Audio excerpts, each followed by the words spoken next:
All right, ladies and gentlemen, boys and girls, it is that time that we finally bring to you episode 100 of From the Sidelines. We have made it, almost 2 years of consistent weekly content coming on the airwaves for all of our fans and audience out there. We appreciate everyone who has come by to check it out at one point in time and give us some support. Hey, we wouldn't be here without it.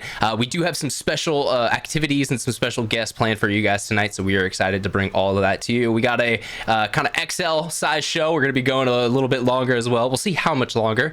Depends on, you know, how everything comes through. But yeah, before we get into all that, we got to introduce who's going to be on the show tonight. And like always, we have our co-host. We have Steven Hatch. Seniority tonight. What is up, dude? Hey, we're here, baby. Look at Episode us. 100. We dreamed of this day. Look at us, Hatch. We dreamed of this fucking day. 100 fucking weeks later, buddy. I made the dopest Minecraft meme for this. Get ready for it. I'm excited for that one. I thought of it. I was like, oh, dude, that's gonna be so fucking hot when it comes off. I'll tell you how long he thought about it. He made that meme before the event. He made it 2 weeks ago. He's been sitting on this. He's been cooking up gold. We're excited to bring that up to you guys shortly. And we also have our junior co-host, we could call him. He skips episodes every now and then. Sometimes people say he's dead, but don't say that too loudly because people get upset. Brandon Bear, he's back alive on the airways. How you doing, my guy? Dude, I'm good. I'm breathing. I'm alive. A lot of people asked me that about over the weekend at the event. It was kind of crazy, but yeah, we're living, we're breathing out here in this 100-degree weather, 150 degrees in this upstairs room. You don't have AC, no AC, right? Yeah. No AC. Thick ass shirt. Hell yeah. It's not a thick ass shirt. That's a comfortable XX Vita label shirt where you can go check out and grab some of our merchandise over there. But yeah, no, it is funny. We showed up to the call tonight. So guys, we're all matching. We decided to wear the same shirt. We all had the same thought. There wasn't no memo on that. We didn't coordinate. No, usually I'm a coordinator when I match with my boys. Not gonna lie. I usually ask. Hatch does like to get a nice group chat in. Make sure the fits are all connected. Looking good. Yep. It's just the way it is, you know. When you're on that level, it feels good, that level of friendship. Yeah, well, it definitely does. Let's bring in our special. We can call him maybe the first guest, but we could also just call him our, third co-host for the night. He's joining us all night. He's so dedicated. He called out of work to be here. Did not know he was going to do that, but hey, he decided to do it anyway. So we got the man, the myth, the legend. He's back. He joined us in Texas, but now he's back on the show. LastRowLopez.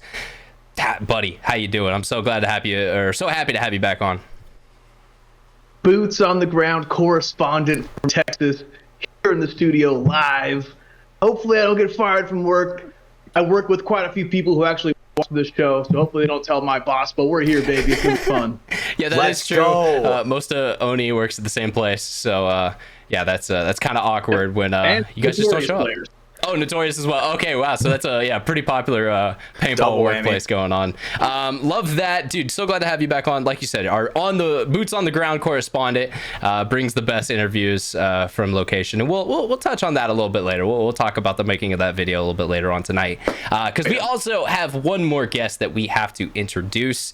I mean, dude, we talk about him every single week on the show because we always mention his company. They came on and sponsored us not all that long ago, but it's been a great partnership working with them and the boys down in Texas. Welts is the name of the company, but without further ado, we have a pro player here, Scott Stewart, one of my favorites. Dirty Stu is back on the show. How you doing, buddy? Doing good. Good to be back. Love the show. I've been watching here and there for a while. I was listening to every episode, but I can't lie, I missed a couple recently. Oh, damn, bro.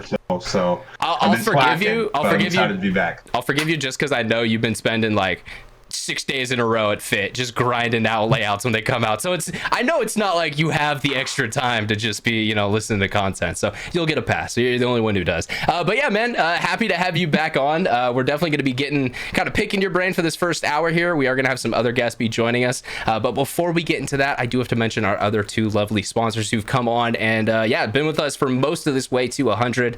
Liquid IV, we love them so much. They're the great hydration multiplier that we trust over here on the show.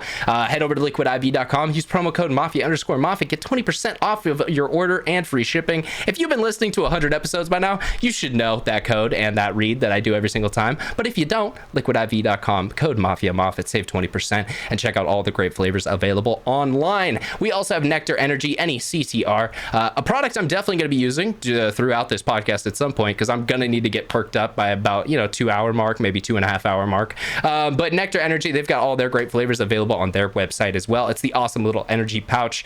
Throw it in your lip like a Zin. It's going to get you energized and ready to go. Difference is no nicotine, no tobacco, none of those products, just some caffeine and a neurotropic. I say that wrong every week, but I don't care. It is what it is. I know he's shaking his head. Say it like that one time, Ryan. It's a neurotropic. That's what I'm going to say every single time. But yeah, so NECTR Energy, we appreciate the boys over there. Head over to nectr.energy. Use code Mafia Productions, all one word, just Mafia Productions together in the promo code field, and you're going to get a buy two, get one free. And then, yeah, last but not least, we said already, weltsclothing.com. Head over there, use code FTS. Grab yourself some great apparel that, well, all the pro players are wearing it. The coolest semi-pro teams are wearing it. The coolest D5 coach is wearing it right here on our show, LastRowLopez. So, I mean, yeah, all the cool people wear it. weltsclothing.com. They also have some awesome monthly drops at the beginning of the month. Every first Wednesday of the month is Welts Wednesday. Be sure to head over to their website and check out what they have available. And those do go fast, right, Scott? Those usually sell out like within that day. Usually, most of them. We did a drop with some arrow straps, and those have been sitting a little bit longer, but most of the time that stuff will go out within a day or two. Yep. Yeah, so if you find something you like over on there, you got to go head over there and check it out really quickly. Use code FTS to save yourself some money at checkout. But without further ado, we're going to jump into this. So obviously, as everyone in the paintball industry knows, AC just happened. Texas just wrapped up. There's a whole bunch of exciting things going on. But first, I mean, let's talk to the pro player in the room. What was it like to come into an event, play, not only finish one event, or for you guys kind of watch that finally come to an end and then get your bracket and all that, but then also play another event, kind of have the craziness that goes on there with that, and then now you're back home and it's like back into the normal routine. Kind of how's that been? Yeah, I would say it was the busiest event we've had, right? Because I mean, obviously you're always watching film and watching other teams and matches and stuff, but this event just so much more because it was blind for us, right? So starting Thursday, as soon as that layout was done being played, we're all waiting for them to drop the layout. We're actually standing in the pro pits as they're building it, waiting for them to actually let us on the field. I think there was probably most teams were just standing in there, standing around chatting, waiting. Then they let us on there, I think, a little bit after 4, walk the field until they kicked us off. And then from there, you're just watching every single match, every point, trying to pick up anything you can and game plan and adjust those game plans constantly. So it seemed like every day from 7 a.m. until 10:30 or 11 p.m., we were just constantly thinking about paintball, talking about how to play the layout, how to re-strategize, how to adjust whatever did or didn't work. And all that, and just constantly on it. But it was a lot of fun. Yeah, I enjoyed it. I thought our layout was very exciting and had a lot of options that you could do. It wasn't one-dimensional. You didn't have to go to the same spots on the break. So I thought it actually ended up playing really well. And I wasn't a huge fan of the AC layout when that came out, so I was glad that we didn't have to play that one. So, I mean, yeah, overall, great event. And the venue is probably my favorite venue. I don't love the area of the upper northeast of the country because it's more expensive. It takes a long time for, I mean, you guys especially to fly all the way out there, right? That's why I didn't go, had a layover down from Texas.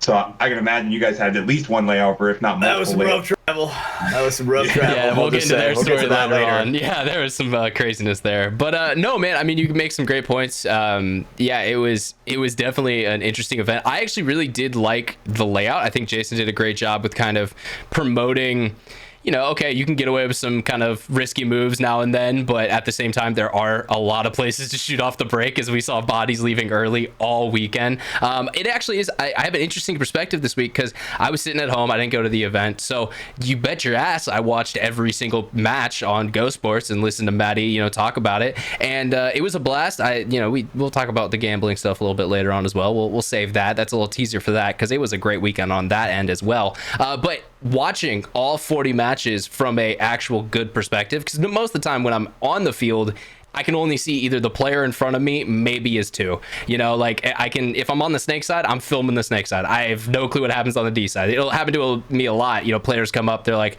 "Hey Ryan, did you see me do this, this, and this?" And I'm like, "Oh, you did that? Oh shit, good job, bro." No, I had no clue you even did it, so no, I did not see that. But yeah, so it was interesting to see kind of the whole field, get the whole image of like watching different teams play different aspects, and it was cool to see the field evolve, go from like that first game Friday morning, it was just throw bodies at the 50 and let them die, and by the end it was like, okay, that makes no sense, guys. Like we're not really gaining anything, that's just kind of losing. Let's go there and actually hold for a second or try to set a trap or something. But it was very interesting to see it evolve. I'm a big fan of blind layouts. I mean, what do you guys think of that? I love me some blind layouts. I think it's I like to push as hard as I possibly can until, you know, you get stopped a little bit, people figure it out, then you gotta dial it back and kind of reforge your style. As a viewer perspective, let's say for the pro side, Hatch, did you enjoy kind of, you know, did you see any points? Was there anything that you watched from the, you know, the event, seeing as it was blind, as opposed to like seeing a practice layout? You know, I thought the first days, because since we were in the impact pits, you know, so we kind of got to see it at a closer perspective. I thought that it was really cool how the way the snake was set up, where that 50 brick wasn't directly on the wire. You know, it was kind of inset a little bit to where people would get someone in that snake too on the outside, and then the 50 brick, and they would just like, whenever someone else would be in the wire snake, that their guy would just cry and have the other guy switch, and then some kind of rundown would happen like really shortly after that. So it's pretty sick. And you know me, I love some rundowns. Yeah, no, for sure. It reminds me of the Dirt Bowl Open, the Philly layout. Because if you guys remember that layout, it was the same thing where it was a triangle snake, but the brick was on the actual, it was like not on the tape, but it was the widest on that side. So we had a lot of guys get there, and then they could just rap all day as long as they knew where the widest guy on the snake was. Whereas what's different was that with this, you know, layout, if someone snuck into that back corner, you were getting blown the fuck up if you were up there rapping. So it was kind of interesting to see, you know, guys could get up there, but they still had to be cautious of guys either getting out wide on them or you know, potentially making other things happen. It was a great layout. I was, you know, just it was awesome to have the perspective of just being an audience member when usually I go to events and, you know, try to get the best footage and only care about hype moves. There was some cool ones this week. I saw Fetty straight up just hop over the juice box and the snake. That was an insane move. Just, you know, for no reason, just say, fuck it, I'm not gonna go around or on the highway, I'm just gonna go over. That was great. But yeah, there's some other, you know, awesome examples like that. We'll probably talk about those later on with Shelda, one of our other guests coming on later on in the show. But yeah, we'll jump back to the event. Guys, DMG, how did you know, quick recap for everyone listening. You know, we don't have to jump into it too hard, but how was your guys' straight event? Up, we struggled hard, without a doubt, but every single game except for the Greenville Growl game was a nail biter, right? We lost 3 times in overtime, right? And every single time, that's super rough, right? And I would say, Brando, you can interrupt me if I'm wrong. I felt like all of those losses were at the point to where an individual move is being made, not with the intention of checking with the other person, right? As in, you know, as Scott can easily elaborate on, the high level gameplay where it's like, hey, I got to go, like I'm covered, like I'm shooting a lot of people like shoot the bounce shot. So many bounce shots on our field, right? To where that was kind of what you would anticipate on, was your homie shooting a bounce shot and then moving, right? And I felt like our team, a lot of the time, individual moves would be made without really letting people know, and then that was kind of like fucking up the play. And yeah. I for sure. Yeah, it kind of going off script necessarily, but Thank you. That was a great way to sum that up.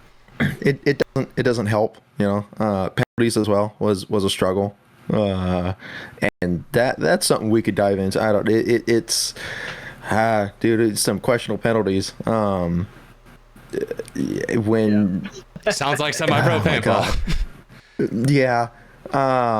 Especially our last game against the Sea Dogs. I mean, we don't have to go into that one yet. Not yet. Let's get everything else over. Way too early to be that angry. Yeah. I think Friday we were playing it trying to be too aggressive, and then come Saturday we slowed it down, and to where it was we were playing some really good team ball, And grinders of points. Yeah. Oh yeah. Dude, Like 4-on-4 for like 5 minutes. Yeah, run a long paint, points. and they were long points. Those were some fun points, but it was Go back to playing hopper ball. yeah, just little mistakes. Yeah, it came down to little moves, kind of like what Hatch was saying. Little mistakes that the other team was just capitalizing on. Capitalizing off the chaos, yeah, and we went 0-4. That fucking sucked.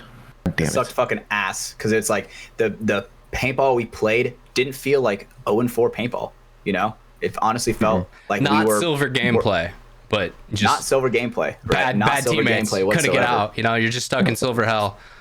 Not even like that. It's like it honestly felt like I said, with the individual moves, right? You know what? The closest way to relate that in Valorant terms is when you're going all the way to overtime and then someone fucking draws and then your mindset's fucked up, then you lose. Not a lot of people are going to get that reference, but yeah, no, okay, I feel that. Right? That's just someone gives up. Someone gives up on the team. I mean, it wasn't like someone gave up. It was just like the fucking wind was like knocked out of our sails at for some points, when it's like, bruh, that shit should not have even happened. Like, why did it even come down to that? Yeah, for sure. Small penalties, simple little things. We'll jump back in with Scott here in a second. I saw in a. Wait, no. Go, please. Oh, go ahead. No, go, Lastro. No, I was going already the happened. Midwest Saints game. You were in a 1v1. Did you know 1v1 towards the end?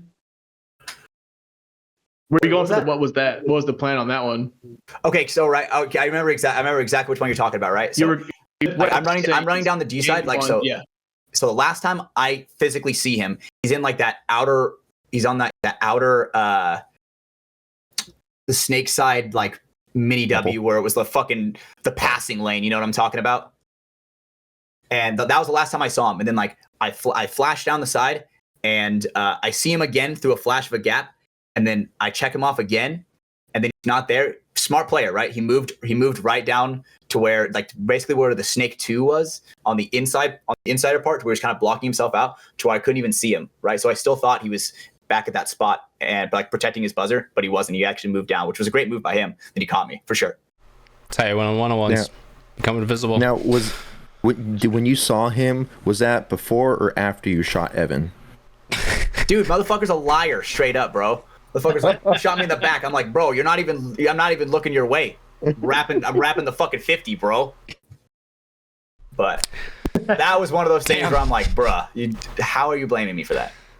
Is what it is. But yeah, so before we got into that tangent, I was going to jump back in with Scott because we don't have him all night. But I did want to pick his brain about, playing the blind layout, a couple of those prelim games. Those are some close games, bro. I was watching a lot of those. Definitely, a couple of those could have gone back the other way pretty easily, and I feel like you guys could have been playing on Sunday. And hey, you even got the quote unquote on paper hard team. You were able to put them away kind of solidly, and it was like, all right, cool. But yeah, so I mean, jumping in with you, how do you think this weekend went for Fit, and maybe even yourself personally? Because honestly, there was that point you and Colt, that 2-on-5 that you guys brought back. Like there was some 2-on-4. Yeah, there was some amazing individual play this weekend. Just how did you feel the tournament went? Yeah, I mean, obviously disappointing for us. We're not going there to just compete or just be in the running. Or something like that. I know that's Fit's mantra. All right, I know if you guys 100%. Don't win, you're not happy. But outside of that. So I mean, outside of that, I would say it was a tale of completely different teams on 2 different days for us. I think we played the layout similarly both days. We just didn't execute similarly both days. And I can really only talk so much to what I did more than what my teammates were doing, right? Of course, yeah. On the first day, I wasn't communicating as well as we could. I wasn't getting that from other people to snap me out of it either. So I was just going the wrong kind of what Hatch was just saying about their side, right? We're making individual moves, or maybe it's the right move, but we're not telling our teammates like, hey, like, don't do that because I'm going to go do this other thing, or make sure you stay doing that because I'm going to go do this thing. Yes. And because of that, the things weren't working out the way they should. Mm-hmm. And then the next day, we kind of came back together and said, look, the only way we're going to do anything is the way we won in semi-pro, which is working together. And, we kind of started to lean more towards that. I think that we played some of our better paintball that we played in pro yet. But I still don't even think we're at where we were in semi-pro last year as far as teamwork and just playing off of each other and playing the way we should. So it's definitely a good stepping stone. This is the first event we've ended kind of on an upward trajectory, where the last two events we've kind of ended the event going down or losing matches, right? I think at the end of Texas, we lost something like 7 straight points because we didn't win one in the Ironman match, and we lost a couple to end the match before that. So definitely feeling good, feeling like we're going in the right direction. But it's just about being consistent and doing the things that we already know how to do. I feel like we're already a really good paintball team, and we should be competing with all these really great teams. I mean, we beat Dynasty in Texas. We beat AC Diesel this event. We're always keeping it in there, even against the teams that we're losing to, like Heat and Revo, keeping those games close as well. So I really just think any moment here, once we get back into our groove, it will be that moment that we take the next step. Yeah, no, I think there was a lot of positive things to take from that event. And actually, yeah, you could shit talk J-Bo here a little bit because he was actually kind of talking down on Fit a little bit coming into this event. And his the reasoning he took was, and I don't fully disagree with him, but just Fit for the longest time has been a practice team. You guys get the layout, you go out to PB Fit, and you play 5 days of points solidly all day, every day. And even when there's not a layout, you guys are out there playing paintball because you guys do love this game. So, you know, there was the questions in the air of, all right, it's a blind layout. How will they be able to adapt and kind of jump right in there with the best of the best? And I think you guys kind of silenced that a little bit, you know, showed that, hey, you know, we understand this game. You know, we're on par with everyone else here, you know, just because we're the rookies coming in. And to Blast Camp's credit as well, they've done the same thing so far this year, been like, hey, we are rookies, we are losing games, you know, we're not winning everything yet, but we're competent, you know. And there's a lot of parity in Pro Paintball right now. Watching through all 40 of the matches, like I said, it's close games. I mean, I remember the days 2017, 2018, half of the games in Pro would be mercies. Impact would get, they would have, you know, 7-0 for every single one of their prelims, and then go on to the, you know, playoffs and finally start playing like competitive paintball. So it is awesome to see. And I think you and Blast Camp and Hurricanes and these teams that have come in recently have all come in ready to fight and be like, all right, this is gonna be hard, but we're here. We got a marker in our hand. Most definitely. I think the parity in the Pro Leagues has been really fun, I think, this year. Even the teams that, like you're saying, so there's the new teams that are doing good, but even the teams that maybe haven't been as consistent in the past, I think are becoming more consistent. One team off the top of my head would be like the Bears, team that's kind of been up some days, down some days. They've been a lot more consistent this season. It's good to see continuing the league growing all the time, the players and the skill growing. Yeah, and that's the funny thing too, you know, looking at it from like a gambling perspective, because that's our audience knows, it's what I was doing all weekend. It's hard to find that match where you're like, oh yeah, this is an easy bet, I'm gonna take that. Because like, all right, okay, they draw Uprising. Uprising's a scrappy team, they can win that game no matter who it is. They can, like, it's just if they will. You know, depends let's on say what other side of the bracket day. you know, like there was matches where, you know, it was I think one of the ones they really messed up this weekend, Impact was heavily underdog to Ironman at one point. They were favoriting Ironman because they looked really good in Texas. They didn't look as good on this layout. It just didn't seem to ever connect for them as much as it should have. And so, yeah, Impact were plus 325 favorites or underdogs. So you were getting $3 to every dollar you put down. There are small examples like that, but it's getting more and more tight to where it's like, all right, I don't know, Kings Bears, someone's gonna win. I don't know who. It's gonna be one of the two teams. Like it's just hard to kind of pick from that standpoint. Definitely. It depends on what like team shows up that day, right? Because it could be, is it going to be the Bears that go decently far in Sunday, or is it going to be like the Bears that, you know, barely don't make the cut? You know, which one is it going to be? Yeah. No, for sure. But it is awesome to watch, and Maddie brought it up a couple times during broadcast this week. It is just it's entertaining to see Dynasty go out there and not just kind of write off that match and be like, okay, they won. You know, who's the other game in that set? That's the one I'll be watching, because it was like that for a couple of years, and it is kind of, you know, if we want to be taken seriously as a sport, you know, ESPN, all this shit, then yeah, we need people to be like, all right, so there's not just 4 super teams and then 16 others who show up to play. Definitely, and it is definitely not anymore. You know, I remember there used to be, like you said, Ryan, 5-6 years ago, there would be teams that if they played the top team, they are getting fucking destroyed. Yep. You know, like I remember, like I'm not trying to throw any team under the bus. I mean, I had a couple in my head too. I mean, like PC Katana. Like if PC Katana played Dynasty, dude, they were getting fucked up. Yeah. Right.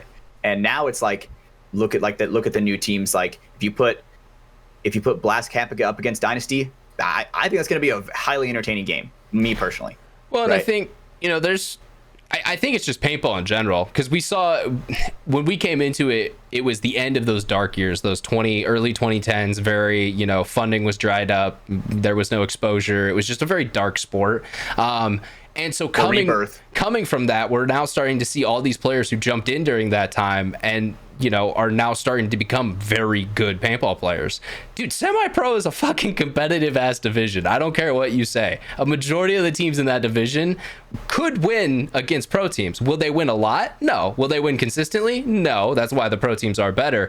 But it's not like it's a huge, super far, they're never going to win gap. Not anymore. Like, at one point in time, it definitely was. 3 different semi-pro teams have placed first. 3 different semi-pro teams. Yeah, this year alone. Right, that's how tight it is. Because the big bully fucking left, finally. Exactly, right? The 2 big dogs of the fucking semi-pro league last year have left, and now it's like, oh, shit. All right. Let's see the next level of upcoming talent that's not on a powerhouse team already. Yeah. Well, and I will say, speaking of upcoming talent, I hate to say it, but Notorious, I think they showed how much Archie Barnes is an important player for them this weekend. I mean, shout out to Michael Johnson, because he stepped up. He played every single point for them this weekend. His stats were fucking loaded, bro. Where you're just riding it every single point. But at the same time, man, I mean, there was just points where he was making the mental mistakes that maybe a guy like Archie doesn't make as often. Maybe he's able to get through those points cleaner and they're able to win more. Dude, Pro Paintball's fun to watch, man. God damn it. I love this sport. As an audience member, even, it's entertaining right now, and it's exciting. It's cool to have all this buzz and excitement going on in our sport at this time. I agree. There's so many better like paintball players that have like evolved through the game, right? And there are a lot of even really young players in the semi-pro league. I don't know if you guys saw what's his name, last name Dahl for New York Wrecking Crew, the fucking Scorpion guy over the buzzer. That shit was fucking insane. Oh, yeah. I saw the post like once or twice. It went through my feed, but yeah, no, they're dude. Well, that shit was fucking wild. I was thinking about it because for the past couple events, there's an individual client that I've shot a couple times for, and he I don't know how old he is. I want to say he's like 14, 15 or something like that. But he plays on this team that's like all kids around that age, and they're playing in D3, and like, they're not getting fucked up. It's like, okay, like there's a lot of really good kids coming up into this game right now. There's a lot of interest in the youth to jump in and play paintball. And so I think that's exciting too, because we're talking about replacing these guys who are becoming geriatric members. They're gonna have their AAP or AARP card by the time they retire from Pro Paintball. Yeah, definitely, dude. There's some Greenspan's gonna bring a walker out on the field. Like, they're getting their bunker insurance for sure. They're getting paid out from their bunker insurance. Dude, does Raza Life still pay out bunker insurance? My favorite. Oh, we're losing you, LastRow player that we have. Your internet's cutting in and out. But yeah, I think he's losing us too. Yeah, that's great. I'll probably put my laptop in. God damn it, buddy. I'm sorry, man. But anyways, I'm just gonna go with it. We're gonna see what happens. Hell yeah. So my favorite youth player, he turned like 17, and now he just never practiced because he has a car and a girlfriend, and so we just don't see him anymore. I feel but he wants to compete in tournaments, and we love that. Yeah, we call that Logan syndrome. Logan syndrome. Yeah. That is fucking funny. Shout out Greenwald. From a Logie. Yeah, my boy's all grown up. It's crazy to see. Well, I think one thing that might fix your internet, LastRow, is I think it's time to take a first drink for tonight. We are celebrating 100 episodes of this show, ladies and gentlemen, and 100 shots. Yeah, no, fuck that. I ain't doing that. I would die tonight on the show. But I am gonna have a couple drinks, and so I wanted to do one here. But I just wanted to do a little shot to start the night. I don't know, it's a celebration. We're having a good time. I'm glad our audience members are here and with us. But yeah, so quick cheers to 100 episodes of From the Sidelines, and I wanted to have some clean part at the beginning of the episode. Some before it just goes down the rails and gets all crazy. So yeah, absolutely. To our audience members out there, maybe grab a drink if you're over the age and in a good place to do so, and cheers, and enjoy the rest of this episode tonight, because it's gonna get crazy. Oh yeah. And if you're under the age, get some fucking apple juice. Shot glass too. Hell yeah, dude! Enemy of the State they were dropping some heat this weekend, dude. They always had a line. I'm not gonna lie, Enemy of the State, I think they are my favorite like boutique clothing company right now. Like that shit is so sick. They're when it comes to like everything around them is so jerseys badass. and apparel and headbands. Like they just and their marketing too. Like the whole gamer series that they did, I think they did amazing with that. So fucking fire. I think the photos that they do where it's like they're kind of wearing like, I wouldn't say the paintball jerseys, or I mean you couldn't even, they could be interchangeable honestly, right? And they're kind of wearing them like in like an urban environment, and it makes it look fucking cool. You know, that's how I want to dress. You know, yeah, every it's single like day. a streetwear paintball jersey, which is it's like a cool design. Exactly. I mean, of course, you know, myself personally, I do prefer Welts clothing, but I also think Enemy of the State is dope. And me and Logan, actually, shout out Logan, we won their tournament they held back in the day in Infinite Paintball. But yeah, that was the first time I ever talked to those guys, and then I started following them on stuff and checking out their shit more and more. They make awesome things. So yeah, shout out them. Let's jump back on in. Let's talk a little more about AC, because I feel like there's a lot that went down that we have not gotten into just yet. Guys, how was the venue? I need to hear the inside perspective. I was the audience guy sitting at home, just seeing the Instagram comments. What, was it good? Was it bad? I mean, what? All right, let's talk. I'm gonna say the venue itself, like for the vendors and everything, pretty good, right? There was like this long like tarmac strip, right, to where it's not like the fucking other events where the third day you're fucking trucking through like mud and your gear bags like you know, going all the way through the venue. You got shin splints by the time you're in your pits. Yes. So I thought that was very nice, but the ground itself, dude, I'm not even gonna lie, at least on one of our fields, dude, I ain't no pro, Scott. I ain't no pro, right? So we still get the fucking the hoopty-doopty fields with the fucking asphalt in the 50 Dorito. That was pretty rough. I could like my enemies could hear me sneaking up, bro, with my cleats touching the asphalt. No bullshit. I'm sounding like a horse galloping.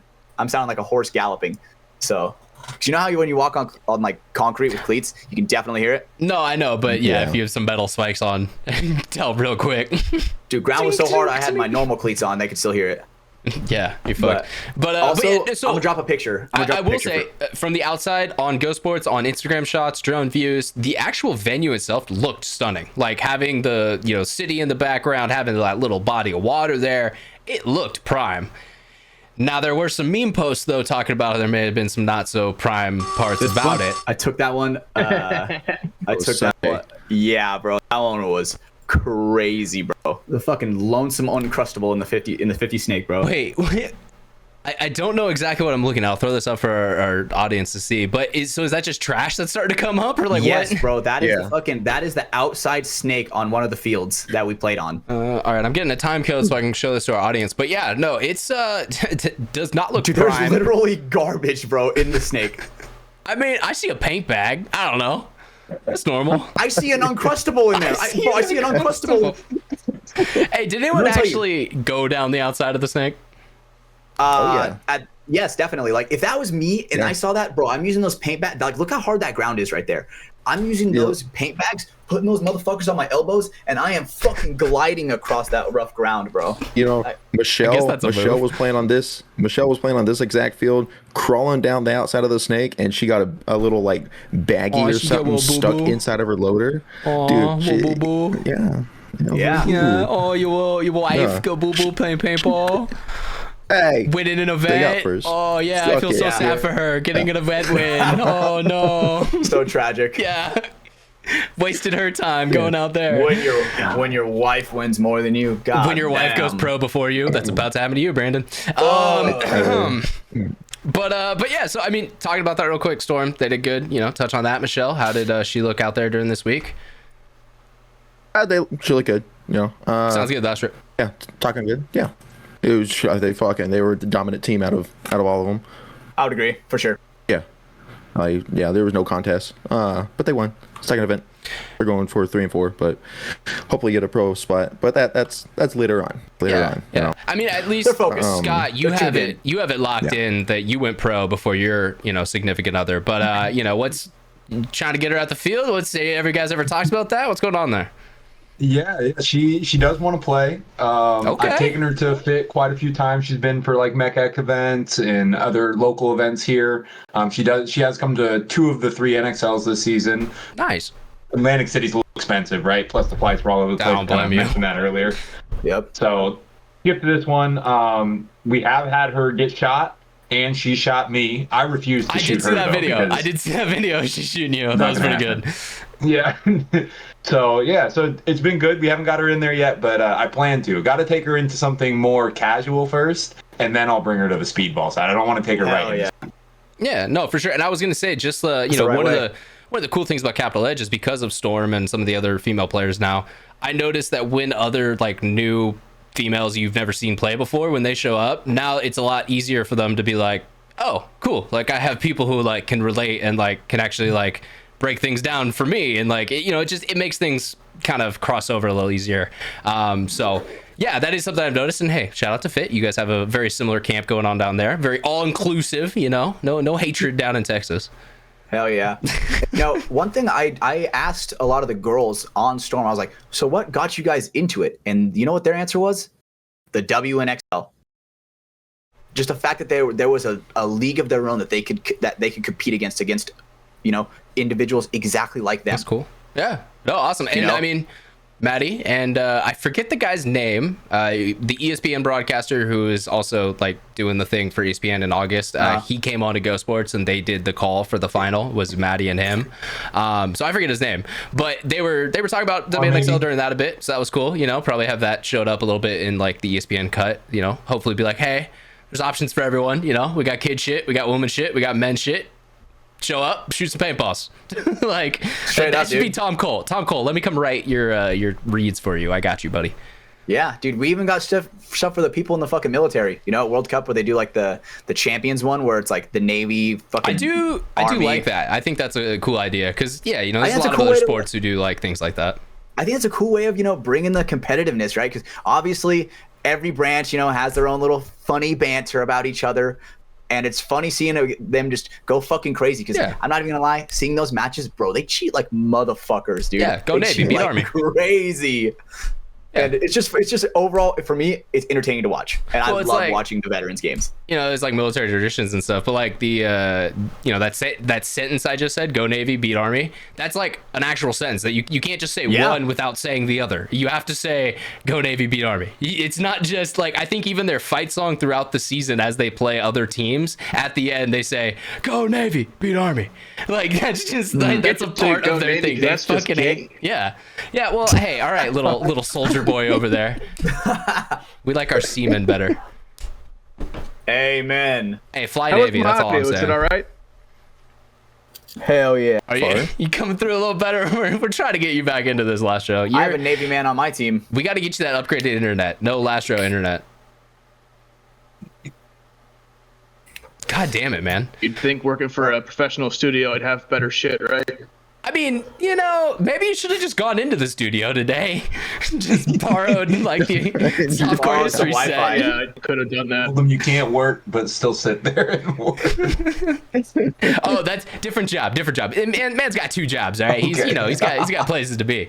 We won't dox him too heavily on tonight's show. Mr. Worldwide. We will jump back in though. I mean, anything else from AC that you guys want to go over? I mean, for either Hatch, you guys, was there any funny stories or stuff that happened? I know I got a text. Absolutely. I was gonna say I gotta do it in increments. Okay, let me set this one up because I got a text on Saturday night that just said I have great content, and I was like, oh, okay. Was there a video? Like, did something happen? Was there a photo? Oh shit, what happened?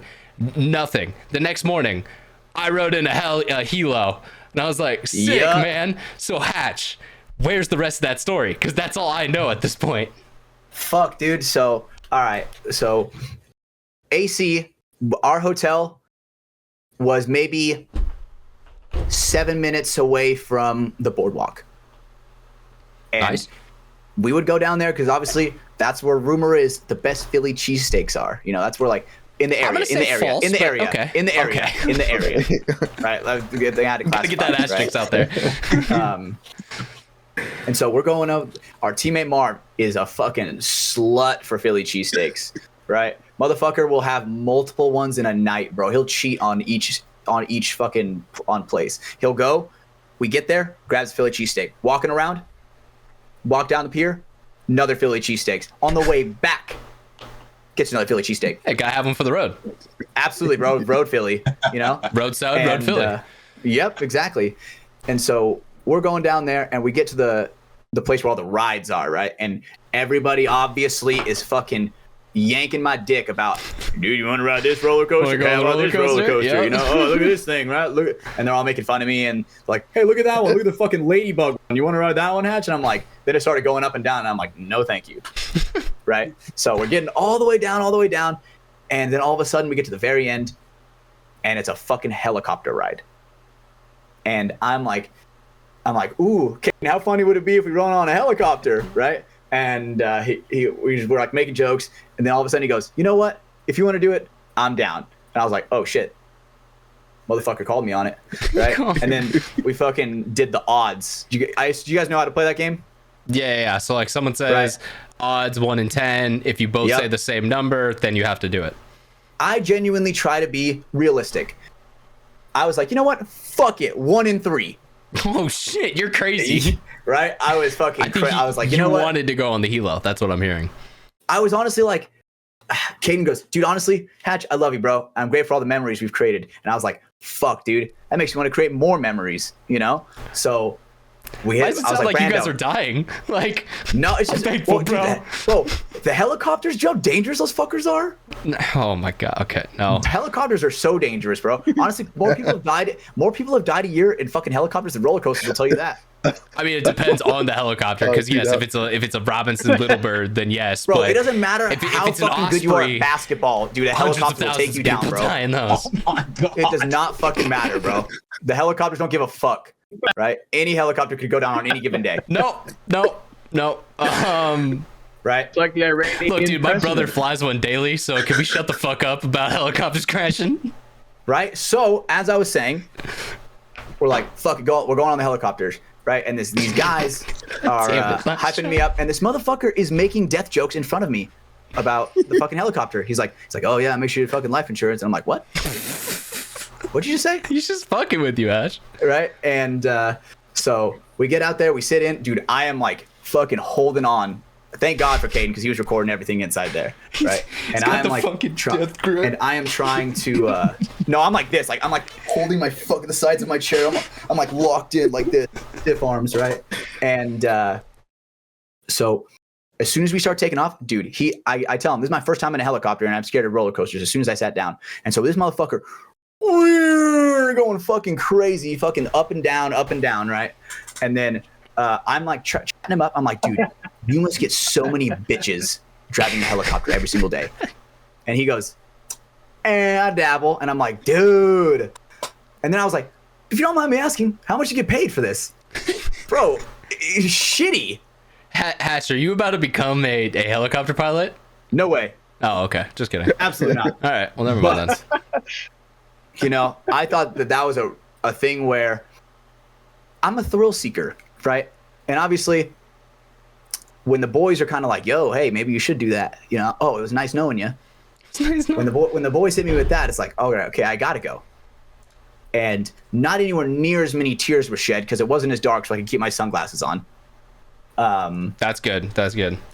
So way less crying. If you guys don't know the story, when this man 2 World Cups ago went on a roller coaster ride, he cried himself into a puddle for like 5 minutes after. Terrifying. But he did it. It was hilarious.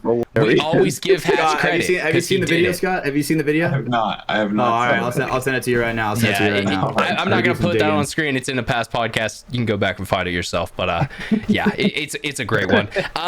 Before we get too far out of here, I know Scott, your time with us is coming up tonight. We do appreciate it. But hey, I wanted to give you a chance, dude. What happened this weekend? Was there anything that went down this weekend? Anything that's going to come up in a verbal Fit Life coming up here soon? Any funny stories from the event with the team?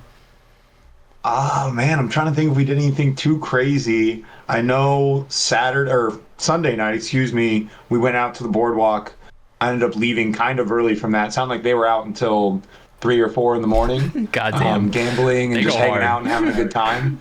I mean, and that's everybody. That includes the parents, some of the girlfriends, like all the guys. Like we definitely did like a gummy bear roulette as well. That'll definitely be on Fit Life. We bought one 9,000 Scoville gummy and then bought like 10 regular gummies and put them all in the bag. They were all the same color. shook it up and made us all eat it. All right. We did that twice, actually. We had 3 fire gummies in those 2 rounds, so it was quite a wild evening as far as that goes. That'll probably be on Fit Life a bunch. Oh, yeah.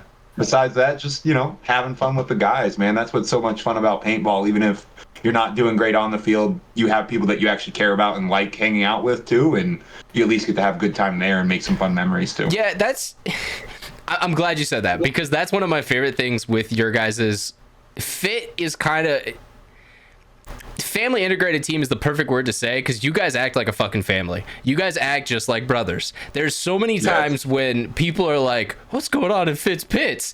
Okay, well, Scott and Cole are yelling at each other. Give it 10 minutes. They're going to be friends afterwards. But it is funny to hear, because you can kind of see it around the profile of like, you guys, you could tell when a game is getting serious, because Fitz Pits gets loud and not even yelling at each other, just intense. You guys are kind of a hype team. You like building off that momentum. But it is funny. There was a couple times on the live stream where you could hear like Cole going off about something, and so I love that. Yeah, there's your confirmation. A couple hours later, you guys were at the boardwalk being friends and having a great time. Oh yeah, it can happen way less than a couple hours. It could be 5 minutes later. Me and Cole, definitely very passionate people, so we'll get into it every once in a while here and there. And I'll never forget. I'll never forget the Vegas later, one. Like, we'll walk by and be like, "Hey man, I love you, by the way." You're like, "Oh yeah, we're all good." Hug, whatever. It's all good. But yeah, we're both very intense, so that kind of stuff happens, and it really does feel like a team out there, man. It's great, and a family. Yeah, no, for sure. I was just going to say real quick, I will never forget the Vegas one when I literally am walking up to the pro field, and this was the Revo game in Vegas when you guys lost in overtime. A little penalty you probably want to forget about. But as he comes off the field, Cole's yelling at you, and I just hear you go, "I didn't feel it, Cole." And it's just like, that stood in my brain of that moment that everyone's felt, where you're just like, man, like, I know you're mad at me, but come on, bro. Like, I didn't try to fuck you right now. So yeah, no, that was a great one. But yes, as you guys say, Fit it, you guys are a family integrated team, and it's great to see the positives that I think are coming from that this year. You guys are starting to look stronger on the field, coming together, obviously very tight knit off the field. So yeah, I mean, and obviously Fit Life, got to give a shout out to Verbal and all the content that he's making for you guys, because it's a great series. If you haven't watched that shit. Yeah, if you haven't checked it out yet, please go do. It's on Verbal's YouTube channel. But yeah, you'll see more of this, this dirty kid's face down here. Why are you dirty? I mean, other than looking dirty when you play, because that's really about it. Nasty snap, bro. It's the nasty snap. That nasty, dirty, disgusting snap he has. I do like how the nickname came from the end of the AC Dallas season. I was playing a local event, one of those Champions Cups. So if you guys don't know what Champions Cup is at Fit, you basically playing a D4 event, but you either get to add 1 pro, 2 D1 players, or 2 D1 or D2 players, or possibly 3 D3 players. So you basically could have, on top of a D4 roster, so you could have like a whole D3 5 players that could play that event. Mm-hmm. So we were doing that. I got to play with a bunch of friends from Colorado, and one of my buddies was giving me a hard time. He's like, man, all these players, they get all these real pros, because I think Spica was out there, and Kyle Berry, and there was like a handful of Mike Urena was there. There's a bunch of pros that we had brought in to play that first event, and so he was kind of giving me a hard time. These guys get pros, and all we get is freaking dirty stew over here. That's all we get. And it was just kind of a joke he said offhand, and then we end up winning that event. And they all dirty stew, dirty stew. So it was just from there, the legend was born. Wasn't Dylan playing on that squad? I believe he did play on that squad. Yeah, Dylan, a couple other random guys from this area, and then a bunch of homies from back home. Yeah, okay. Good times. So that's where the nickname was made. That's hella funny. Full circle, connected up. Well, yeah, no, I mean, Dirty Stu, you're doing some awesome things, brother. It's great to see you guys coming up into the pro league and starting to flourish a bit. I mean, from let's step back from the paintball side. Well, we have you real quick. Welt side, is there anything coming up in the short term for that? Is there any kind of bigger plans you want to announce, or anything going on, I guess, with the brand? We're constantly growing. We really appreciate everyone's support. We've had a lot of really awesome support. Like you mentioned, a lot of our straps sell out instantly. The stuff that we do even make to order, people are constantly ordering them. I even saw, I think, an undershirt on the field on Sunday, like the pod runners for like Russian Legion or somebody was wearing a Welts undershirt. That was super cool. Fire. So just seeing the brand out there is always amazing. Really appreciate that. And the next thing we have coming up is we're going to do another Obsessed line, or our first, I guess, Obsessed line. So we're going to make a bunch of stuff that either says Obsessed or refers to Obsessed. And that's really just going back to the idea that in order to get what you really want or get those like hard things in life, you have to be obsessed with it. Because if you're not, you're going to quit way before you actually make it. So if you want to go pro in paintball or want to become great at anything you're doing, you need to be obsessed. And that's how you're going to actually get to the end result that you want. So that line's coming out. We're hoping to do it at the beginning of July, which will be next week. Maybe already released by the time you release this episode. Yeah. But we might end up having to push it back. Some of the stuff is taking a little bit longer than we thought. But that would be the next big thing to look for from us. Definitely stay tuned to the Wells Clothing site. Something coming soon from you guys, a kind of a limited edition line. Love to hear that. I mean, yeah, and tying it into this show, Obsession. I mean, me and Hatch, we've been obsessed with this thing since 2 years ago when we had a lot of other people here who are no longer here. Rest in peace. But they're not dead. They're not dead. I repeat, they're not dead. I'm not doing that again. They're alive. Everyone is alive and well. I just want to put that out there. All right, perfect. Glad I covered my bases there. But yeah, so Scott, we're gonna let you go, buddy, and we're gonna grab on in our next guest. But I really appreciate you. I appreciate your time. Obviously, you talked about what's there. I guess any last things you want to shout out? I mean, if people want to find you on Instagram or anything like that, how do we do that? Yeah, Scott Stewart. I think it's ScottStewart.0 on Instagram, but Scott Stewart on all the other platforms. If you can't find me underneath that, you can look up D-Side Killer. I think that was the old one, so that one's on a handful of platforms still. Yeah, and it's SEO still, something like that. Yes, 100%. And then the shout outs would be shout out to Hydra and shout out to Verbal, man. Those are the big sponsors that we love so much and appreciate everything they do. All the sponsors help us out a whole bunch, but those ones in particular are extra close to my heart. So yeah, that is true. Verbal, friend of the show, does some great stuff, and of course Hydra. I mean, the whole family over there. They're creating awesome products. So yeah, great to hear that, dude. So happy we could have you on. Great. I don't want to say, good job in AC, because I know you'll be upset and you'll be like, well, it's not what we wanted, Ryan. But good job in AC, man. I mean, there was some, good things to take from that. So hopefully to see some more, improvement in building as we come towards kind of the end of the season with Chicago and World Cup. Yeah, you guys got to make Sunday. I want to wake up Sunday morning early and watch some PB Fit Paintball. All right. Oh yeah, that's the plan, man. All right, that sounds like a deal, brother. Have a great rest of your night, and we will see you on the next time we get you on the show. All right, and we're going to let Scott jump on out of here. We are going to be back with our next guest in just a moment, so stay tuned, audience.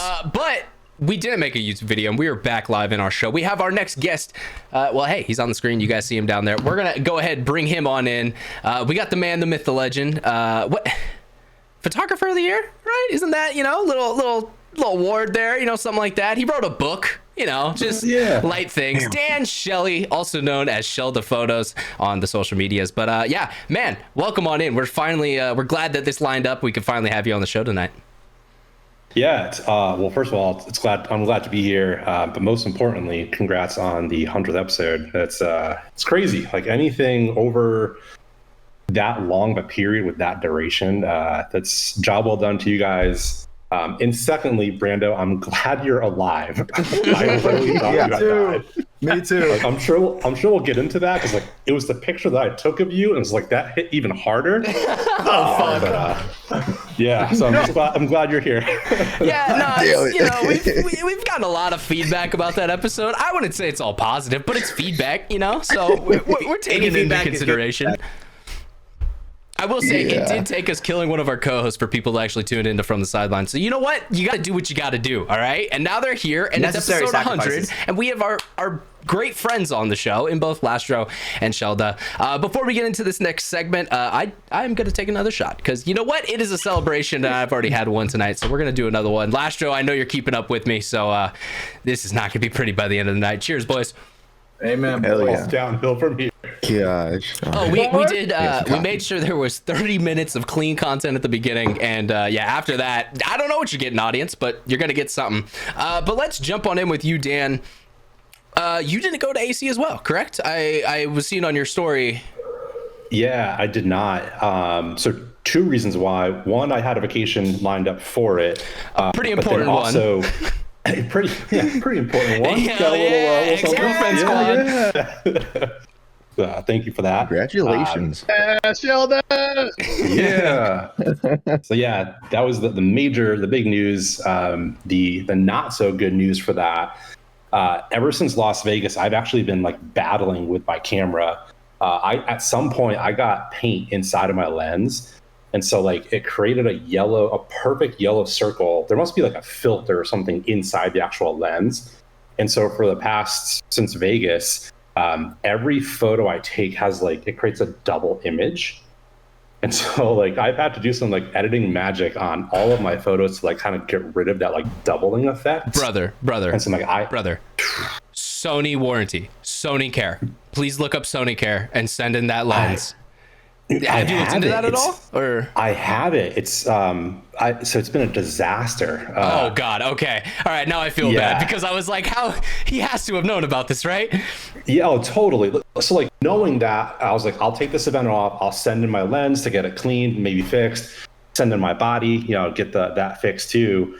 Both of them were deemed beyond economical repair. I've had that one before too. Yeah. This is what you guys do to our equipment, paintballers. This is man. And so this Thursday, I'm scheduled to get a delivery, and no one can tell me what is in that box. So like I got an email saying it's either going to be something the same model or a like model. So I'm like, I have no clue what I'm getting on Thursday. It could be like essentially they're just like, this one's just, we can't fix this, we're just going to send you a like model, insurance is going to pay for a like model type lens. So it could be an f2.8, it could be an f4, could be I don't know, no idea, 200 or 300. I don't know what we're getting. We're going to see something. Yeah, an F10 maybe. An F10. Yeah, that's a thing, Hatch. 100%. Yeah, buddy. Thank you. I'm glad you piped in on the camera talk. No, but yeah, man. Well, damn, that does suck to hear. But it does explain. I mean, I know it's been a little light with the Shelley content recently, but you've actually been working on something new, and that's one of the things I did want to talk to you about tonight, because I do know one of your first guests is, well, he's co-host of the show right now with us as well. Breakfast Club Paintball. I've seen this around on Instagram a little bit. You got to fill us in. What's going on? I've seen a couple posts. I've heard a couple whispers. What's the whole story here? Yeah, for sure. So there's a guy named Benji who's played and guested for a bunch of different teams throughout the country and I think the world at this point. He's a paintball player. Paintball player. They all do that at this point. He left his literally left his corporate 9-to-5 job to go be the general manager at Outlaw Paintball, which is the field that's right down the street from LastRow and I. And he's trying to grow it. He's trying to grow the field into being a hit market for Texas paintball. And I know, he literally lives, eats, sleeps, breathes all things paintball. He's part of like the BKI thing. He's part of Patty Gleason's program. And so he kind of molded all those together and brought it all to Outlaw. And he does this breakfast club on the weekends from like 7 a.m. to like 9 or whenever a field gets blown up. Typically it's never first thing in the morning. And a bunch of dudes from the local teams just come up and start to drill with them. And he's helped a bunch of players like actually grow. He took a brand new team, like they got thrown together about this time last year and they won the very first USXBL event. And a lot of them credited because of the Breakfast Club. And so where I come into it, he was like, hey, I'm really trying to promote this thing and get this thing off the ground. Do you do any video? I'm like, oh, not really. I don't really know what the hell I'm doing. I get that question with photo a lot. Trust me. Yeah. Yeah. And so like when I had to send in my big, my kit and everything, I had a backup in my bag and I ended up getting like a prime lens just to do some like off the field stuff. Okay. And I was like, why don't I just try it and like give it a go? And so I went out there with a little prime lens and took some just quick videos. I have a little bit of like Final Cut knowledge from some previous projects I worked on, like outside of paintball. And I threw it together. I'm like, wow, this is actually, it kind of came out okay. And so every weekend that I've been out there, since I don't have my like actual photo lens, I've been just trying to dabble into some reels. And it's crazy. Like I've already had some larger brands in the company reach out. Hey, are you going to Chicago? Because like we'll hire you. And I've only done like a handful of reels already.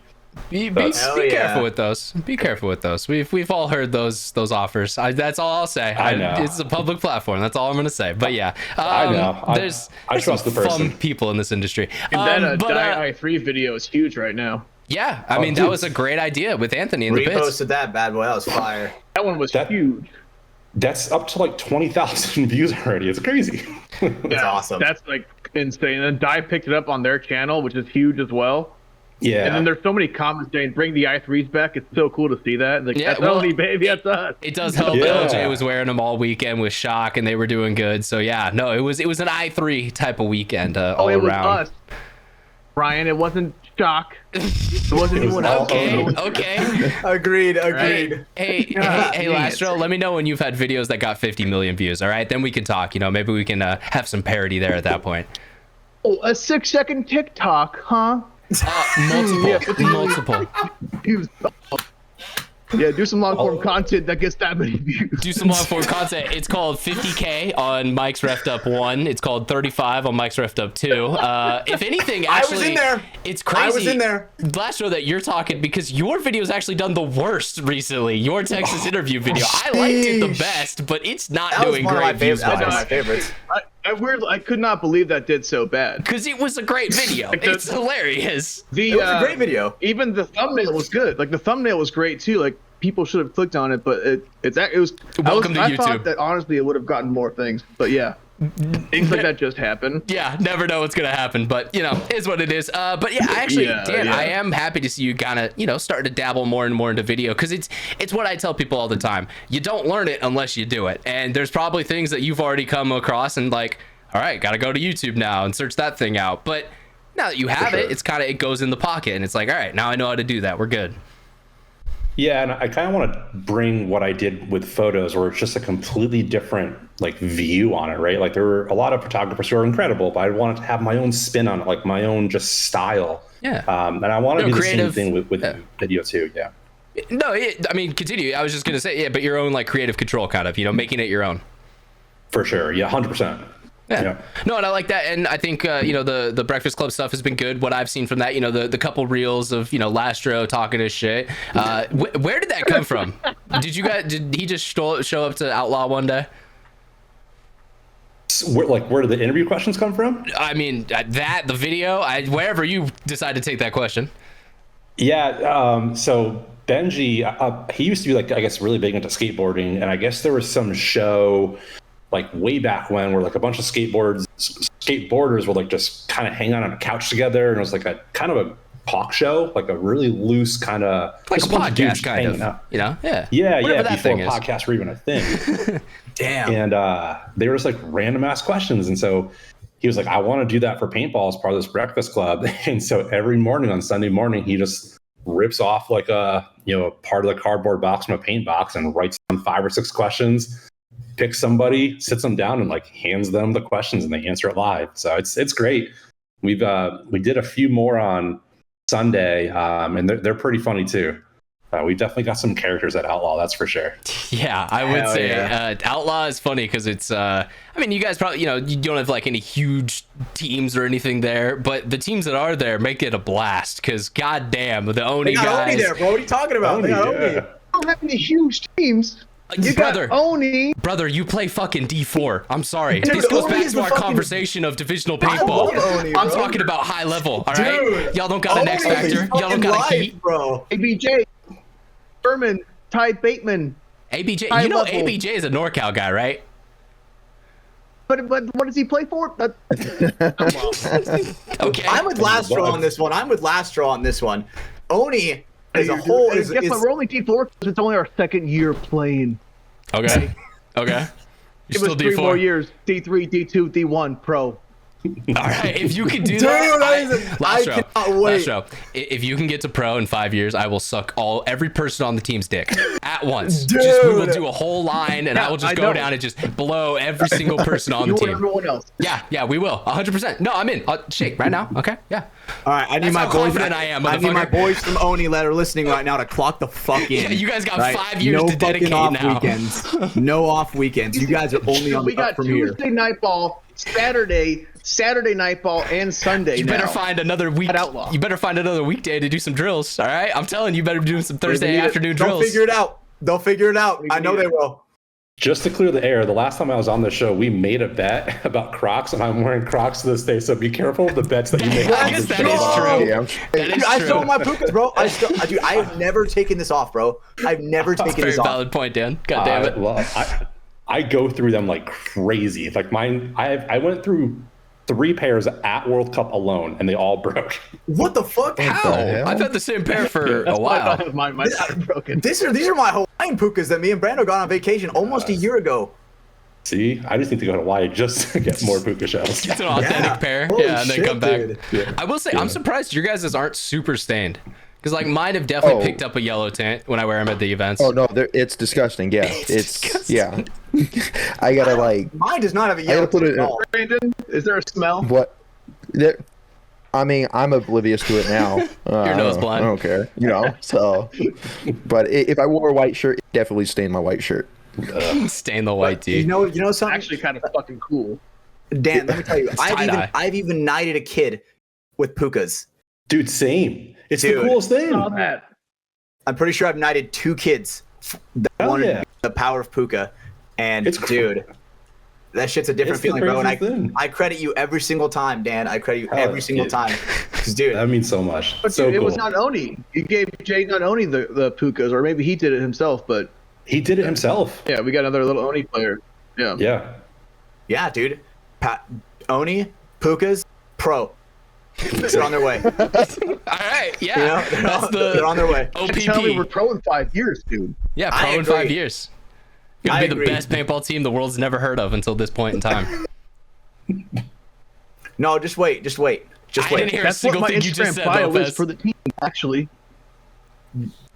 Your internet's decided to crap out, so that's actually great. I No, love I'll that. speak for him. I'll speak for him, dude. The villain arc that you have just created for the villain Oni arc? boy. Is it a Dude. villain arc? I just offered them a reward. Let's be real.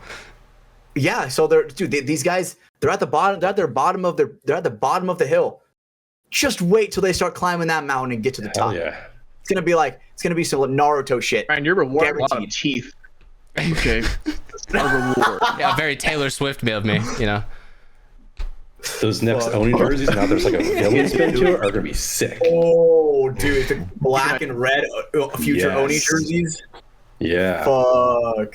That would be sick. Hell Well, for yeah. sure, guys. Brandon, Hatch, did you guys have any questions for our esteemed guest tonight? I wanted to maybe draw it back to Dan a little bit because we do only have an hour with him, and with Scott, that time flew by. I don't know how we're already this far into the show.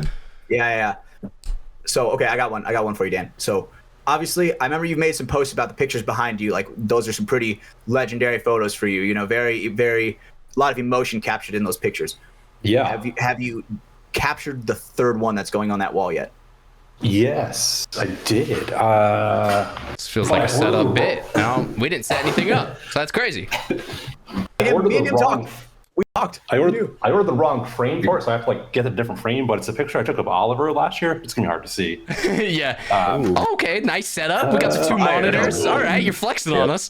But yeah. Cool.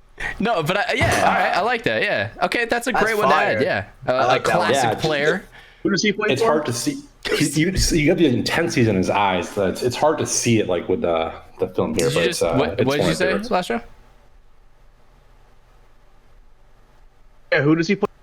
Oh God, the delay is bad, dude. He asked, "Who does he play for?" His internet is so bad. Gonna play for I Austin have- Oni when they're at the top. You know what I'm saying? God damn it, it's killing me, bro. We need to get you a better internet. We got you a better mic this time. Now we gotta, like, I don't know, get the internet ferry over to LastRow's house. MTV, pimp my internet. I still see like AOL floppy disks in the mail, so I'll just bring something to feel free last Yeah, round. give him some free minutes. That'd be sick. Yeah, He probably exactly. needs it. Dude, that is so fucking funny, actually.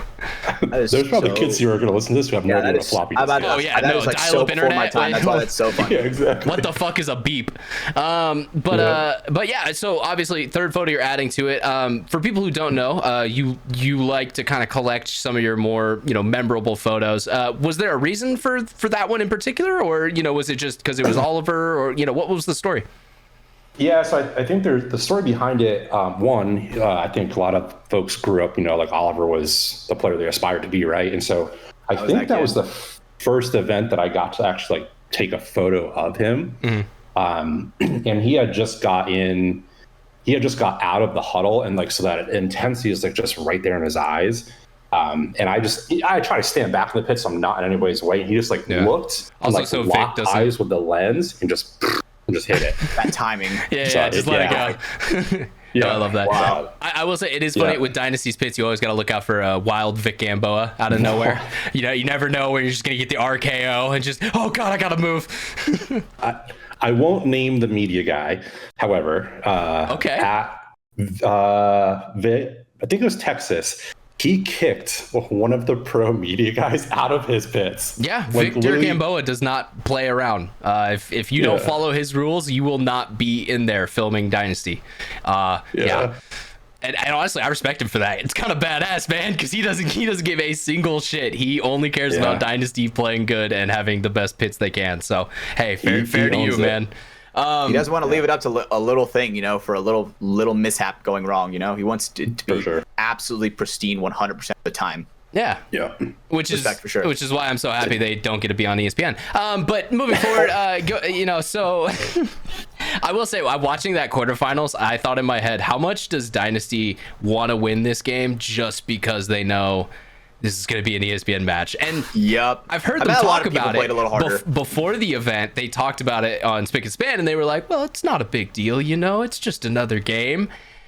Liar. I guarantee you when they're down a couple points in that quarterfinals, they're thinking, we're about to lose our shot to be seen for doing this sport that we love so much. So it was definitely kind of funny to have those stakes on the semifinals as well, of all right, finals players, it means a little bit more this event.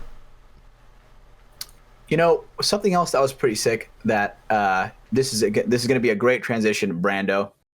When we were walking down the boardwalk, there were little screens that dude, there was paintball on the boardwalk, on the big screens on the boardwalk. Cool. On the cracked end boardwalk?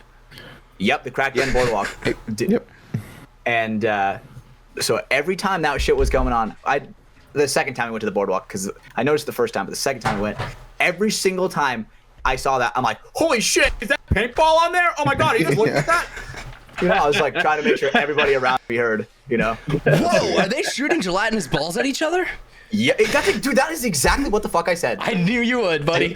That is exactly what I said. Right? And so my friend Edric sent me a picture of the store at the boardwalk. And he goes, dude, you got to get this shirt.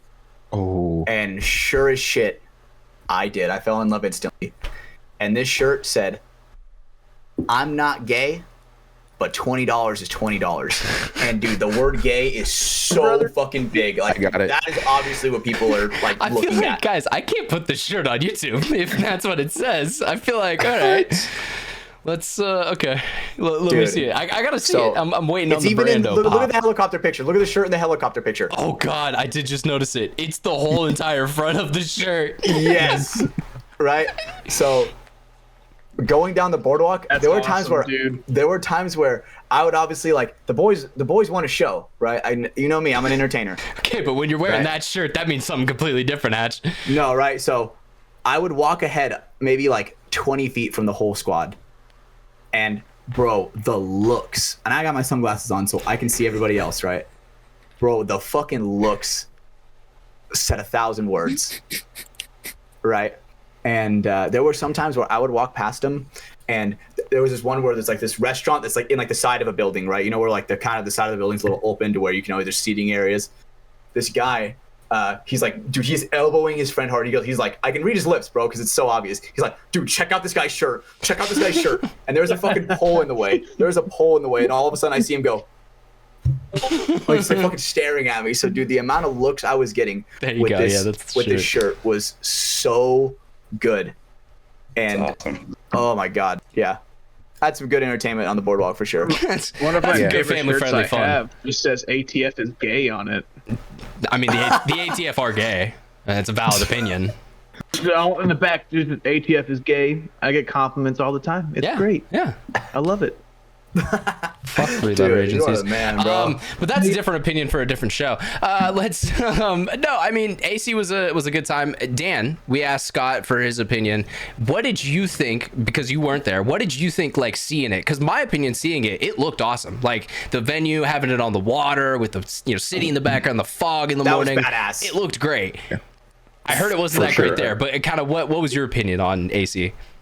Yeah, I definitely had some FOMO not being there just from the backdrop of it. and like even seeing how, you know, they have, I call them the media bunkers, but like where those like blow up tubes were, like for the out of bounds part. I'm sure like it's extra branding. snakes almost. Yeah. It looked cool. Like it would have been definitely a challenge to kind of shoot in and around that, but it also looked like the field was a lot like it was. Dude, it was out of bounds was wider. So it was. Yeah. We can confirm an extra this. 50 feet on the back line, like behind the start box. This was because of ESPN. They did add more room so that way they could get more angles and different shots. But that also let them put their towers on back there. And we got some great shots all weekend of the snake battle. You guys being in the 50 fighting that Aztec. Yeah, like I hope they can somehow find a way to do that for the rest of the events. Because I think Verbal even posted a clip, and you could tell he was standing like on that back line pretty far back. And I think it was Scott Stewart. I was going to say, I literally think it was Scott today. Yeah, he posted the clip today, but yeah. It was Mason. Oh, it was Mason. Yeah, sorry, Trent. Mason. So like something like that would just help, just add another element, like more angles to the game that we don't normally see. I love the layout. Like I love the Hertz bunker because it was just crashing the whole entire, that's pun intended. It was just crashing like that bunker the whole entire time. So it created a lot of chaos. If we ever bring the car wash back, we have to make that the Hertz bunker for that event. 100%. 100%. That's the Hertz car wash as the players are trying to get through it without getting shot. We'll see what happens up the middle this week.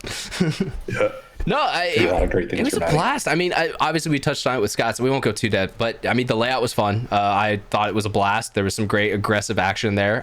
Plus, kind of that Doritos that was slowly developing. So it wasn't an instant win down the Doritos, but teams were winning from there. They were able to get pressure and start to make their attack happen. But yeah, no, it was fun to watch. Again, it just sucked not being there. Shout out to DQ, Danny Quinn. We had him on the show recently, but I texted him during the event, and he hit me with there is a Moffat-sized hole on the sidelines. We all miss you, and that hurt, buddy. You didn't have to do that. You know, I miss you guys too, but you didn't have to say it like that. Dude, I was hanging out with him quite a bit this weekend, dude. I love Danny, dude. He is a freaking beast, bro. Yeah, no, he's a really good dude. And so yeah, it was cool to see him. You know, a couple of the other guys on the webcast, you know, seeing everyone getting their shots and stuff. It's always cool when you can see that. But hell yeah. But yeah, you know, it's another event in the books, and hopefully Chicago will be back. We'll be back into it. Everyone will be there, and it will be another rainy Chicago event because that's how they always are. No, don't say that.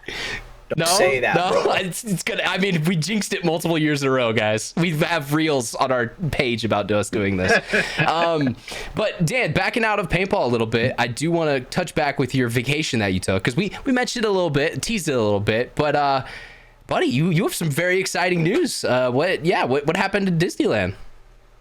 Yeah, so Disney World. We were in Florida. I'm a California boy. You know, we just say Disneyland. It's you know. I get it. My fiance and I finally decided to make things a little more official and did the whole Disney, you know, got married there. And it was cool to be on the opposite end of the camera. Like we had a private photo shoot in Magic Kingdom. And so we had like, you know, 2 or 3 people like kind of walking us around. And it was cool to just take pictures kind of wherever they wanted us to. It felt like celebrities the whole entire time. It was just like the craziest experience. It was just her and I, so there was like no pressure at all. You know, I hear so many horror stories of people that get married and like they say the day goes by like that and they don't remember anything. It's just all about pleasing everybody else. And so we just wanted to do something that was just her and I, super small and intimate, and we enjoyed every moment of it. Yeah, no, amazing. It is funny. Every person I personally know who has gotten married and has had like a big, you know, wedding ceremony, you know, people, reception, all that, they've officially gotten married before that date. So like they got it done at the courthouse, and then, you know, a couple months later they had the official ceremony and they made everything official. So it is funny you mentioned that seems to be a common theme going on right now. There's a lot of pressure when you get married. But Brandon, was he right? Did you remember any of your wedding? Because I know you got fucked up. Yeah. You know, it went by quick. It did go by quick. It's not wrong there. Yeah. I wasn't there. Okay. Damn. I don't remember anything past 9 o'clock. It seemed like it went by fast. 8-ish. I don't know. You know, time. Like 9 a.m. Shout out Cody Collins. I told that man, I gave him a mission, and that was to get Brandon destroyed, and he did his mission. Good job, Cody. That's awesome. Yeah. That. Yeah. But we did also get married before that. So you guys did. My brother and my intimate. sister-in-law did. Damn I mean, straight. yeah, it's a story that I've seen a couple times It's now. good. But yeah, so Yeah. man, you're part of the ex-girlfriend club officially now. We love that. Yes. We need Drop t-shirts. that one around We the need way. T-shirts. Dude. Yeah, I'm not like you. I don't instantly develop a merch It's line off already of a been there. statement. All right, Now it's I'm your not. thing. I will say graphic design. I'm horrible at. It's not my thing. You know, t-shirt merch shit. So, but maybe that's the thing. Brayden, maybe you could help me out with that. We'll get a design for the Yeah. ex-girlfriends club. I love my ex-girlfriend I shirt. love my ex-girlfriend, yes. Yeah, yeah, we love that. All right. I got you. It would sound Okay, like there you go. crazy. Write it down. Hell yeah. But broken arrow? What? Oh, Oh, a what? tat? No, you talking about a tat. That's Like some commitment. my ex-girlfriend with an arrow. Like I love my ex-girlfriend. There's an arrow pointing to her. Oh, dude, that is so fucking good, bro. Holy shit, that is actually so good. We're gonna make the "I'm with retard" shirt for this generation. Yeah. Oh, dude, they are gonna hate it, bro. They're gonna hate Oh yeah, it. the ex-girlfriends hate us. They hate this. But it's okay. You know, because what are they gonna do? Divorce? You guys have to adapt. They're now essays. You have to adapt to that. They're now what? They're now essays? Ex-fiancés. Ex-fiancés. But ex-girlfriend's funnier. Technically, yeah, exactly. It hits harder. It has a Funnier, certain flow. Yeah, it has a certain There's a certain hit, flow to you it. know, a connotation, as some would say, in today's modern culture. I do like People it more. are usually but girlfriends longer than fiancés. Usually, you know. Well, What I would probably say. I mean, how long were you and Michelle boyfriend and girlfriend before you guys were fiancés? 4 days? For from our parents making the official meeting. God damn it! You know, I was like, where am I set it just up, going with this? No, 3 days. like 2 years. Yeah, right? but technically, 3 days. didn't Michelle stalk you for like a year or two before that? Opposite actually. Oh, okay. I knew So- there was Stalked her, something. yeah. You guys worked at the same I did, place, yeah. but didn't know each other or something. There was something going on Yeah, there. but it was back when she was. Never mind. We gotta do that off okay. air. Love at first sight, but Yeah. yeah, I got you. So yeah, well, it worked up on out for that list him. again. So good luck, Dan. Hopefully, it'll work out for you as well. But no, yeah, man. I mean, it is awesome to hear. It's something that I'm hearing a lot more from people, and it is funny. That's something that happens when you get into like your mid-20s, and as you get older, it's like every year. Fuck. Now I feel like a couple years from now, Hatch is gonna text me and be like, hey man, I got some news for you. I'm gonna be like, bro, what the fuck, man? Not you. You told me you never would. But That's terrifying. one bro. day, one of these females will take our boy from us, and it happens to the best of us. I'll stop playing paintball. You know. Yeah. That the thing is, right? So I made sure. This has ended a lot of relationships. Let me just say, because I let them know. I say, if you make me choose between you and paintball, you are not gonna like the answer. I'm choosing paintball. Right? They're not gonna like it, and it is what it is. Right? Sacrifices will be made. What has to happen is we need to get a female onto Austin Oni, and then that whole connection with you and Oni, and then be like a match made in heaven. I see what you're putting there, and Hey? Okay, yeah, we could potentially Okay. get this going. All Wait, is right. this for me or Hatch? So right. So the thing is, Both. Yeah, thank you, Dad. One and the same. One and the same. Like, Yeah. I'm looking So- in a mirror right now. right? So Yeah, ready for this? So I'm already a step closer, right? I have a girlfriend, right? Now I just got to get her in an Oni jersey. I just got to get her playing a little bit, and then boom, not getting married. That's not what I was insinuating at all. Yeah, boom. But Hey, Tegan, I'm saying that's I'm gonna definitely clip this like and send it to her. the dream that Dan just set up.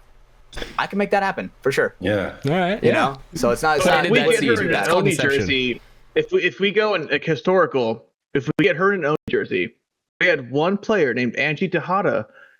She played for us for a year. Now she's pro at Dallas 5. So Holy just shit! saying, Ryan. That's a good point. Just saying, Ryan. We're already Good point. one player's a pro right now. I mean, from 1 year WNXL, but with it's Oni. okay. It's okay. It's okay. We still count that. Dude, Their points are I mean, T3, but it's okay. We still count that. I count it. Austin Oni all the way, baby. Pro's a pro. She's a pro and she gets Pro's a pro. majors just like we always She gets get the majors. Yeah, that's You you're guys not saw that helping your video? case. If you guys haven't, there's a video of her diving across the highway. They call it the double snake. Like dives over, gets shot an hour and a half before she makes the dive, and shoots the other snake player. Gets the penalty. You know, like that's our girl. Yeah, that's Oni. That's Oni, baby. Yeah, love that. I do have to put out there. I saw a clip from Die this last weekend. There was one WNXL girl who got a 5-pack, a confirmed 5-pack. She said, "Fuck it," got down the snake and just came out, got one, all the way up the highway. got two, got three, got four, and just took out all of them. So I know she felt good. Against the Cheetahs. That's the best feeling ever. I think it was against the Cheetahs who were in like the finals. It was pretty impressive, yeah. Yeah, so honestly, all the divisional kids that are going to play the same layout on your local divisional league, take some motherfucking notes. Because, dude, if you're not doing that, you ain't winning. Yeah, so I will say, if you get to the outside of that snake, let's say you're, D5, you're going to Seapool this next event, you're playing the snake. If you find yourself on the outside of that snake, the only thing you should be doing is going forward. Don't ever stop, because if you stop, you're just gonna die. They're just gonna come for you. So just go to their side and have some protection. More insight. If you're the 2 and you see your homie jumping in that passing lane of the snake, you better not let that motherfucker fill out. Because if you do, bro, you are so fucking gay. If you let that happen, Viper. You hold that Viper. Do not fucking do that, bro. Do not let them fill out. You have one fucking job. You can win the game in the next 30 seconds. Hatch, did this happen to you? No, I just watched it happen. No, I just watched it happen hella times. Oh, okay, all right. There's still PTSD, but just not from your team. For sure. I'm just like, bro, because the thing is, about that. I've seen a lot of times where people go down the snake and they'll like come up in the middle of it, right in that passing lane where they're exposed and try to get a shot really quick. It's like, bro, no, just go down.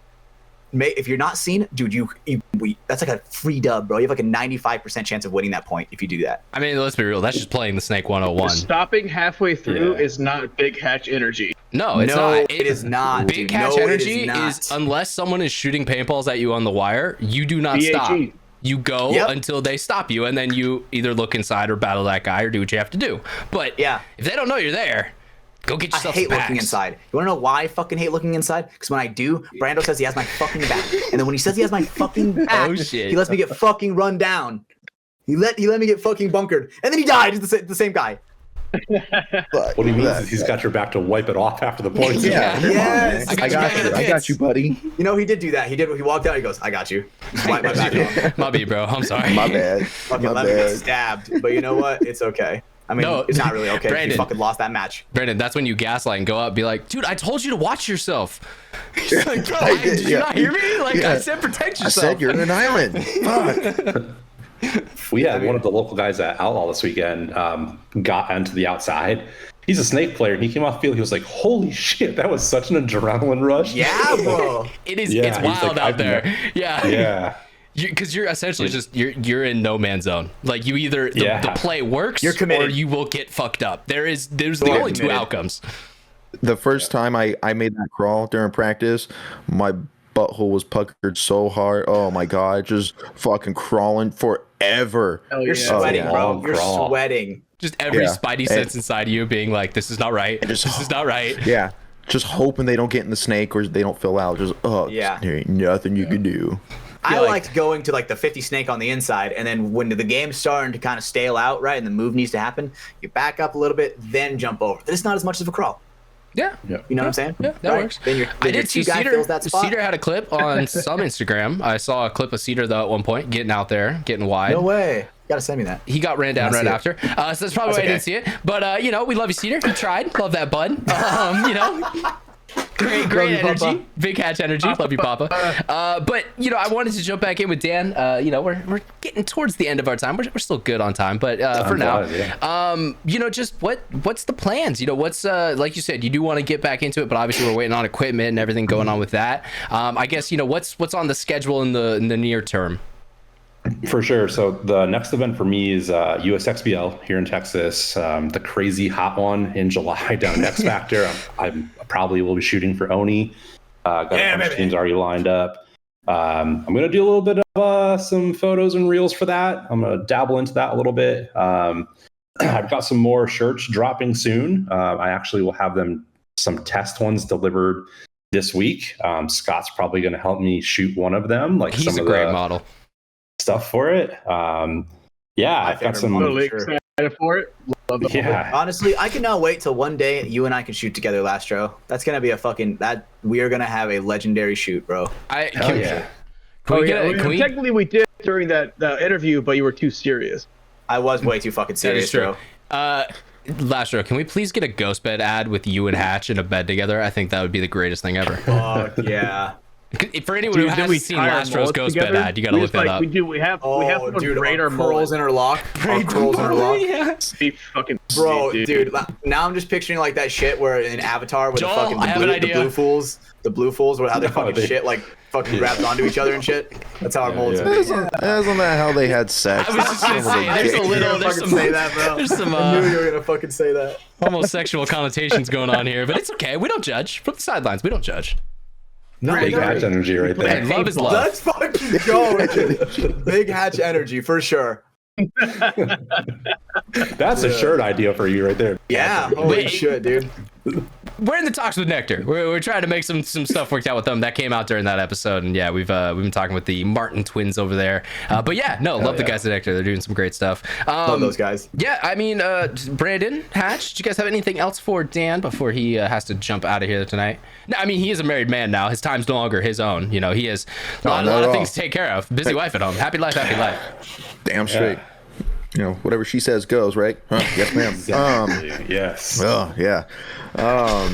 Nah, how many people are asking you, like, how's it feel? Ain't no fucking different.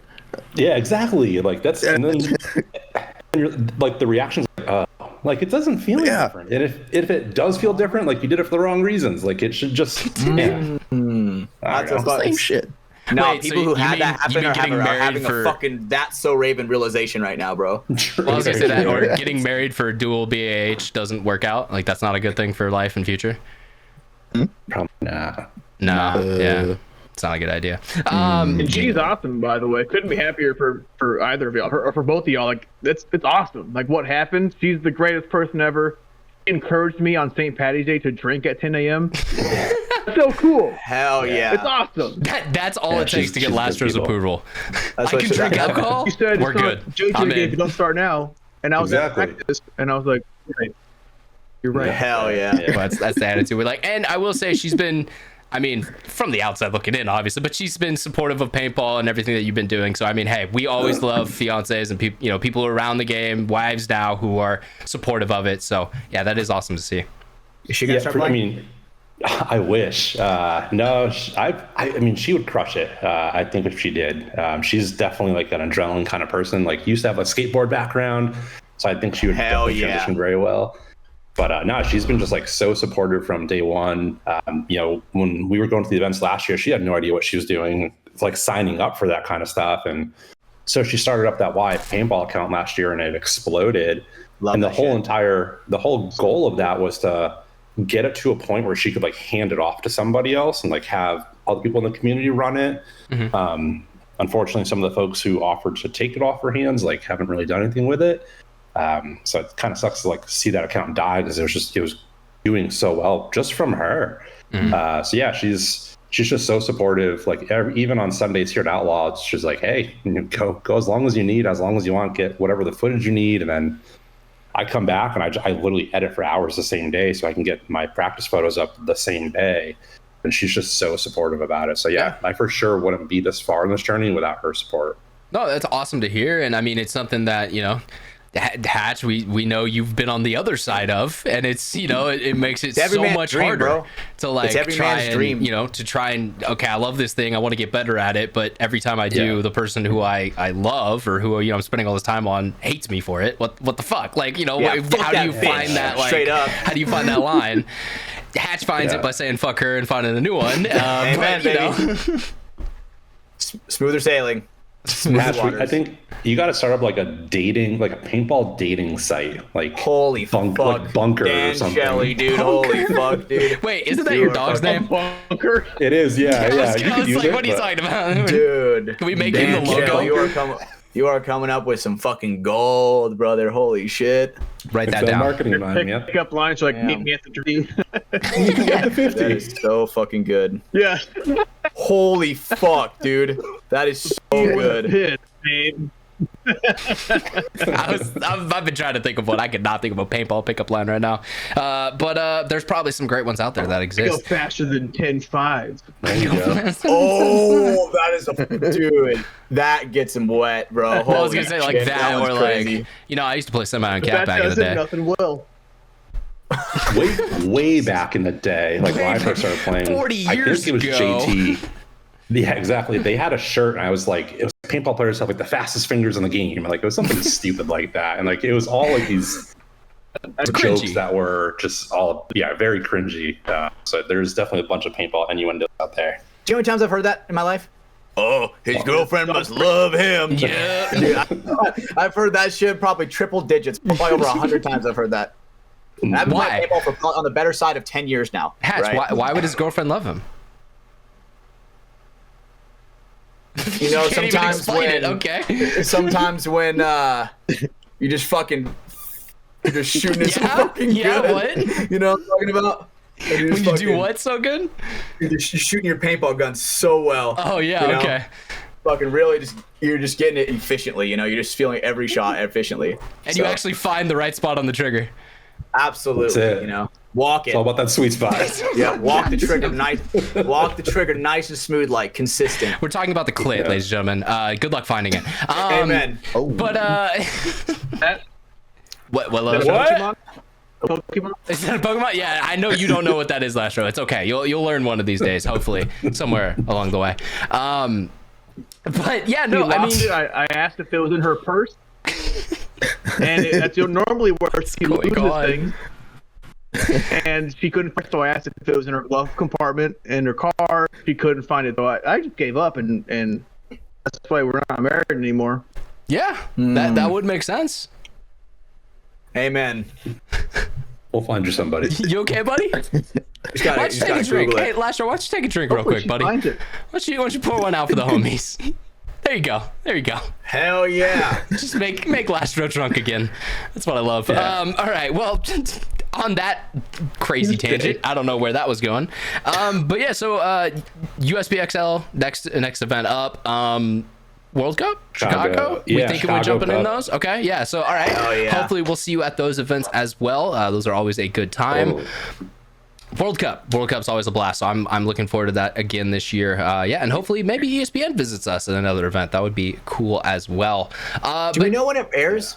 August. First week of August. August is the soft window. They obviously it's going to be moved around a bit as programming and all that stuff changes. But first week of August, kind of be on the lookout for it. That's when we'll know. Yeah, I heard the 4th to the 7th, I think, is like the 3-day window they were looking at. Yeah, so a little better timeline there, 4th through I the think that 7th. has something to do with the event being in September, or just editing and then putting it into their program, or is it both? It's more so the second, obviously, or I guess not obviously, but more so just that one, because the time it takes to produce it and get all the interviews together, the GoPro footage, get everything together, and then also to find a spot in their programming, because ESPN they constantly have different sports going on around the clock, so you need to find a gap in that programming schedule, and usually those they're scheduled a month or so out, so that way they have time if something does end up falling through, they can put something else in there. Would we need Still like a add crazy revenue and contract? whatnot. Okay. Yeah, exactly. Yeah, Numbers for September Chicago. That drops in August, and I hope it boosts the Go Sports in September. It Oh, could, shit. or as well as Okay. just maybe ESPN sees high enough ratings that they think it's worth it to send a crew out to the next event. I mean, that could be a potential that happens. Yeah. The thing that scares me the most, I really hope we don't get like a 3 a.m. time slot where it's it's 3 a.m. here and 6 a.m. on the East Coast, and it's like, all right, no one's watching that. That seems dark on ESPN. I think we're okay. I've literally started at Texas Roadhouse. We should be all right. Yeah, well, hopefully. That's the thing. We do, but this is actually, I was talking to you about this earlier today, LastRow. There's a lot of people who watch ESPN out there who are kind of like your boss, and they're gonna have some strong opinions about the game of paintball being played on ESPN. So I mean, we are gonna have to overcome some of that. It'll be interesting to see the reaction from the public. Yeah. Yep. For sure. I mean, even like just doing the photo stuff, my 9 to 5 job and my office job, it's like I always get, are you doing the paintball thing this weekend? And it's like I have to explain it, and I have that Great American Paintball. I was gonna say your humble flex. Desk. I think we've talked about this before, but that's sick. Yeah, it's so like having that on my desk at work, like it kind of legitimizes it a little bit, but like it's still like, it's the paintball thing, Yeah, so well, I'm anxious to see what ESPN does. I was laughing. I think the last time we talked about it, you mentioned how I just keep it on my desk, and I was like, oh, so you can say, yeah, that's a magazine my photos are published in. Like, exactly, okay, a little humble flex right there, just always having that on hand. Yeah, totally. No, for sure. There's some great ones in there. If you guys haven't checked it out yet, obviously Great American Paintball. They did a great job with that magazine. And I think there's going to be one more issue this year. Yeah, they're doing 2 this year. So the second one comes out, I think, after Cup. So it's going to be most of this year wrap up. Yeah, most of this year. Okay. Yep. All right. So a long time to wait. Too, by the way. What? Look for me in that new issue. By the way. In the new issue? I was wearing that American flag kimono. Yeah. Shit's fire, bro. Hell yeah. Did Alex already reach out to you about something that we don't know of? He's like, hey, Captain America, stop! And I turn around, I was like dragging my cooler of booze. He's like, let me get some photos. I'm like, okay. So I just pose for him for a bit. And so that might be in the mud bowl photo. I would love that. Magazine. Cool. I do love media. Really cool, actually. Media Alex Frazier now, because oh my gosh. I mean, you probably noticed it, Dan, when you're around the pro pits. He asked me for a starstruck, dude. Yeah, I mean that, but also like he's always got his little point and shoot out. Like he's always just ready to go. Like, all right, is there anything happening? And I say little point and shoot. I'm pretty sure he has a what is it, a Leica? I'm pretty sure one of the like really nice, like 5K little handheld cameras, but they shoot amazing quality stuff. But yeah, it's been cool to see him transition from like the hardcore player focused on everything that side to, oh wow, there's media. You can take photos, you can tell stories. This stuff's cool too. And he enjoys it so much. Like he's just a little kid taking the pictures every time. Like he has so much fun doing it. So it's so cool to see that side from him. No, so inspiring. It definitely comes across. Yeah. Totally. Okay. Would we need like a special contract to, if we were to do like a Patreon exclusive to like, us reacting to the ESPN game? Would we need like a special license to do that on the Patreon? So I wish you didn't just say that on a pre-recorded thing that's going to come out now, because now there's legal evidence against us. But if we did potentially watch something behind a paywall, I mean, they would have to pay for that paywall to see what's happening. So I mean, we could, theoretically maybe get away with it for a little bit of time. You should honestly cut this. Honestly, perfect. Committing crimes live on air. Afterwards, that was just a genuine question. I tried. So, good question. We're back. Sorry, Ryan. I will meet you with that. I was gonna say I need to take a shot for that, because goddamn it, Ash. No, we're back now. We're back. No, we've been on. I'm not cutting that. All right, because it's deep within the show. But I will say, welcome back from the unfortunately, we can't do that because of production contracts, and ESPN and ABC and their lawyers are way better and more expensive than the ones we could ever choose to afford. So we're not going to do that. But that would be cool if we could. You guys got me and Austin. What can ESPN do to us? That is a good point. I feel safe when I'm around LastRowLopez. So I don't know. I know I'm safe around LastRowLopez. I know I'm safe. I feel the safest in the world in his arms. So I don't know. Maybe that's just me. Yep. It's a pleasure cradling you in my arms. Thank you, buddy. I had a lot of fun. And I haven't hugged you yet. I've hugged everyone here besides Brandon. God, what's up with that, buddy? You were hugging, something of me. Fake Brandon. I hugged the height ratio. Of full size Brandon. Shut the hell up. We're not actual size. Yeah, 3 foot nothing. Have you seen that before? It's like a 2 foot thing, like a cutout cardboard picture of Brandon, life size. He's like, that's all. Yeah, it was his wedding. It's not the last event. No, it's one of the best gags I think we've done at an event so far, was having life-size Brandon with us in the pits. I agree. Our little short king over there. That's why he married a Latina. He had to find someone shorter than him. That's the only people on earth who are.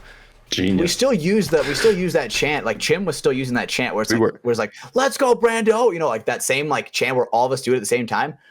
We were still doing it when he was here. I'm right fucking here. Even after he died. Even when the D4 team would be playing, he would still say it in the pits. He would still say it. Brandon's like, I'm washing pods. What the fuck do you want from me, man? He's like, huh? I'm not doing anything. Sheldon, you got to get the Oni chant on one of your reels now that you're doing reels. Yeah. You got to get the Oni video form instead of just the Peter Parker holding the train back form. It's definitely on my shot list for USXBL to get Anthony looking up. See that picture of Anthony the trains as Spider-Man? That's right. We gotta get the real. I got you. Sweet. It'll happen. Hell yeah. Shout out Anthony, by the way. Longtime supporter of From the Sidelines. Almost a day one listener. He's been on the Patreon.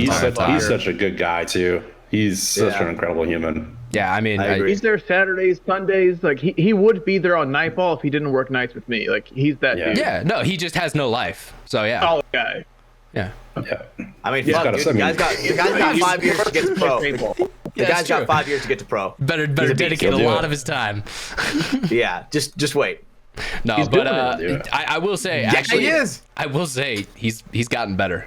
It is cool to see kind of the experience growth in early players. I mean, I think anyone can say that if you've like maybe brought your little brother or friend to a field and then like they play for a couple of years and you're like, shit, man, okay, like you know what you're doing now. Like, yeah, you still got some stuff to learn, but all right, you can get out and hold the job and talk and like make some shit happen. So it is cool to see like all the lower division guys start to come up.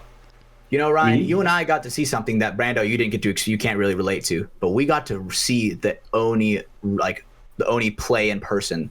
It's magical. Our snake player Britain just rocking, dude. And I'll honestly shout out, and the main reason because he was playing on the Texas fields, which I don't know how his gun is still working to this day. It was in a puddle of water every single point, but it didn't stop him. Just W key whole time. So hey, play like that. That's how you get better at paintball. Is just being aggressive and taking those mistakes, but learning from them. Like, oh, I can't run down the whole snake at once. I'm gonna go 2 bunkers now, and then 2 bunkers, and then 2 bunkers. Oh yeah. We're actually sending a line to Chicago, guys. We're sending a D5 line to Chicago. That's how confident we are that we're going to fucking win. Are you guys? We think we're going to win. We are sending 8 dudes to Chicago in D5 because we think we're going to win. You better. I'm serious, right? Austin Oni, let's go. I'm serious.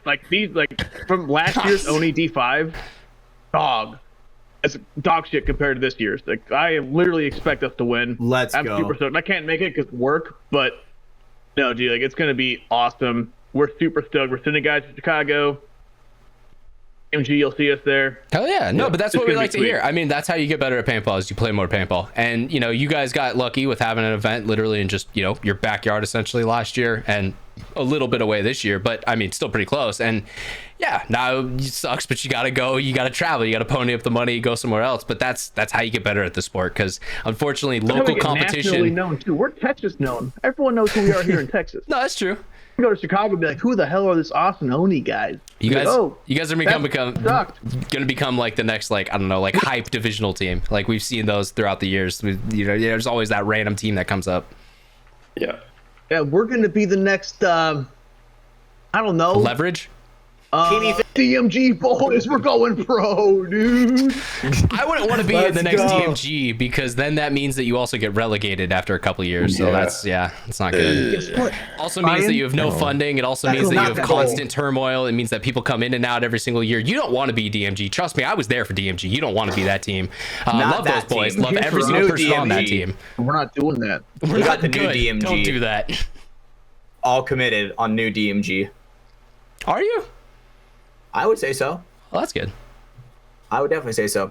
I would say we have a solid 8 guys that are fully committed for sure. What the fuck are we talking about? God damn it, man. All right, well, let's.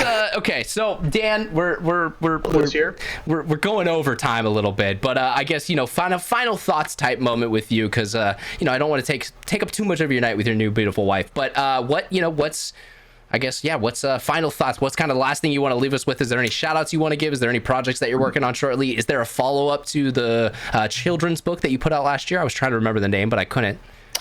Yeah, so no follow up. It's very expensive to read a children's book. Extremely expensive. You don't say. Yeah. I've had a few pros reach out from different teams, like wanting to do team specific books. But then when I like talk about the money behind like publishing and whatnot, like it just kind of goes radio silent. Yeah. So probably no books there for a while. But for projects, every week I'm trying to learn more about the video side of it. Dabble in that a little bit. All the media guys that I've been working with have been really helpful on just like tips on what they're giving me for gear and how to get certain shots and angles. Like I mentioned, I've got some new merch coming out. Super stoked on that. The Pod Pirate shirt last year was like just such a huge hit, and we've got like a new edition of that coming out this year, and like the design is sick it's so for good, it. dude. It's so good. Yeah. And then just some other like small things here and there. I'm going to do some team specific collaboration merch like throughout the rest of the year with some divisional teams to like really shed some light on some of the divisional guys. Anyone but Austin Oni, please. They already have too much fame and exposure. Dude, it's going to their heads. Anyone besides them at this point. Now we sponsor them, but still anyone besides them. And then lastly, just for shout outs, before I got on the show today, I was thinking like, holy shit, the last time I was on this, like I didn't really know any of you guys except for you, Ryan. Mm-hmm. And like, after that show, like to meet everybody in person, hug each other and like just embrace that events. It's so cool that this community it's a family. So I'm so thankful for all uniting. You guys. Oh yeah, hell yeah. I think I've made that clear. But the thing I am sad that I missed AC for was seeing the other dudes I get shot on the sidelines with. Same. I could have, taken or leaving the paintball. I'm gonna be fully honest, but I'm sad that I missed it because I missed the boys. I didn't go make that trauma bond even better. Type 2 fun. It's all type 2 fun. Mm-hmm. Yeah, that's my favorite. I mean, we're gonna have to ref in a couple weeks. Reffing is 100% type 2 fun. It may even be type 3 fun, just not fun at all. Yeah, that's like fucking death. How would you weigh in there, Brandon? I could see type 3 fun for some, but definitely type 2. Type 2. Type 2 for sure. Type 2 for sure. Having good times with the boys. Well, with that, I think it is time that we let Dan go for the night. So we're going to get ready to go into our next segment of the show here. But I mean, for you audience, it's going to be just a second. Dan, thank you so much for joining us tonight. I guess real quick, last thing, one last thing. Where can people find you? Instagram, YouTube, social media? How do people find Dan Shelley? Yeah, Instagram's a big thing. Shell the Photos on Instagram. That's my main driver. I think I'm close to like 3,000 followers on that. Oh, shit. Oh, okay. I know. Right. Hell yeah. Everything automatically uploads to Facebook, so you can find me over there too. I just threw a few reels over on YouTube, so some Shelda over there, and those are kind of popping off. Those are in like the 13 and 14,000s too. You looking right now. Type in Shelda Photos and you'll find it anywhere. SheldaPhotos.com. You can call my SheldaPhotos.com, baby. Yep. Oh, Legend of Shelda. Did anyone else hear the reference? FREE, that spells free. CreditReport.com, baby. Dude, I heard it. Now I'm driving off the lot in a used subcompact. FREE, that spells free. We'll be right back, ladies and gentlemen. All right, well, welcome back in, ladies and gentlemen. You know what? I like that look. I'm gonna continue that with you. Let's start this last and final segment off with hey, here's a shot for the boys. Lastro, cheers, buddy. Thanks to Enemy of the State for the shot glass. Woohoo! Proper 12, baby. Shout out Conor McGregor. Shout out the Irish. Shout out whiskey. But yeah, we're back in, guys. Episode 100 of the show. It's just us four for the rest of the show. Unfortunately, our our last guest for the night could not join us. Sadly, he had something come up, so we're a little sad about that, a little upset. But hey, you know what? It happens, and we're gonna do it live. As the great Bill O'Reilly once said. So let's jump into this, boys. And it was Sydney Sweeney. I would have loved to have her on the show, but Dude, here we go. I was so excited. I was so excited that I was able to get her agent's number. We put something together, and she was going to come on. But Sydney just she's actually on set right now, and they weren't able to get the Wi-Fi to work, so she's not going to be able to join us. So it's very sad. With a very high cut top today. It was weird, right? Yeah, she showed up for just a second on the Discord. High cup. Dude, I like that. Very modest, modest is hot, right? Let's be real. It was going to be classy for the show. Yeah, I appreciate that from Sydney, classing it up for the FTS boys. Thank you, Sydney. Salute you. What the fuck are you two guys looking at? You were both looking at your computers right there. They're just Googling Sydney Sweeney pics real quick. Yeah. Oh, did you not know who that was, Brandon? But you don't know who she is. You might want to clear your history right now before your Latino wife comes for you. Thanks, guys. Fuck. Best pair of tits NA. All right, well, getting back into the show, guys. We have a lot to talk about in just the outside world of life. I know we've been a lot about paintball and a lot about media side with Dan. Guys, I have to say, so we talked about it on a couple episodes ago. We were talking about Counter-Strike, starting to get back into it. I was opening cases here and there. I opened another knife. I opened a Huntsman Gamma Doppler factory new knife. Now, I know to a lot of people those words mean nothing. Just know that it's worth about $500. So I've done a little bit of research. That's pretty expensive. That's pretty nice. I got another nice little thing. It is fac new, and I'm just gonna sell it and get profit and take money back into my account. Of it? I do have a screenshot. I guess we can add that on in here. I don't have one that I can throw in right now for you, Hash, but I can show you it. I will also say, speaking of, because we haven't given out the percentages, the statistics yet. I know people out there probably want to hear, because they know that I talk a lot. They say that, hey, I could pick paintball matches and all this, and everyone's, yeah, Ryan, are you actually good? Do you actually get the right picks? Where are the statistics? All right, well, let's go through them. So for this event, this last AC event, I had the time of my life.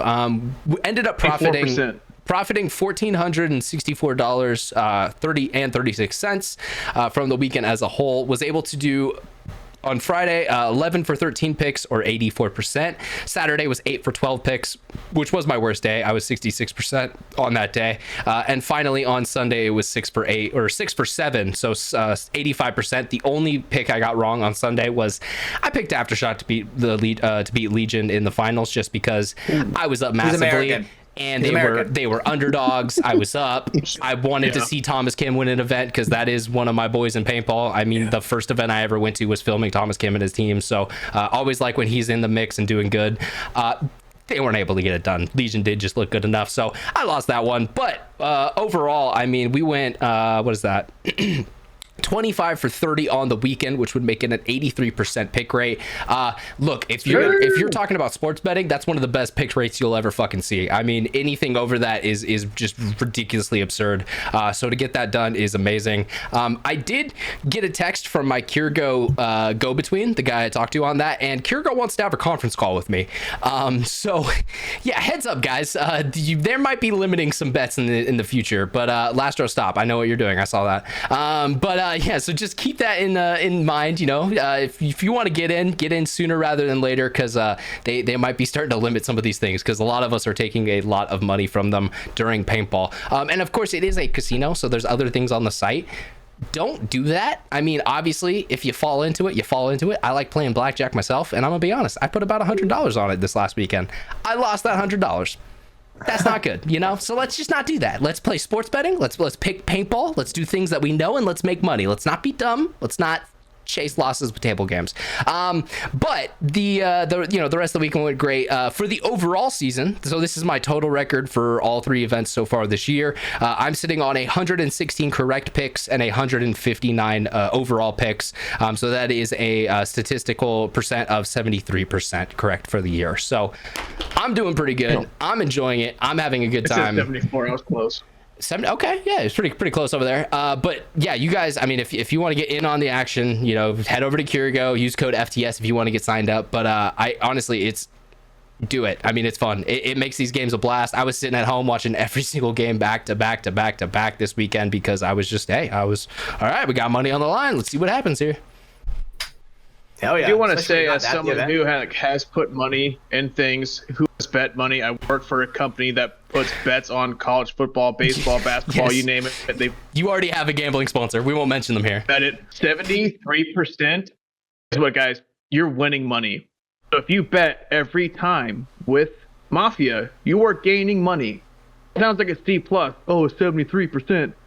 No, that's positive money you're getting. I've made profit every single event. All your money with him you're winning money. Yeah. No, and even if you don't take meat, even if let's say and you Fitzy, could do better. No, I was gonna say, but yeah, that's true. You could do better. But let's say you love Fitzy on our pick show.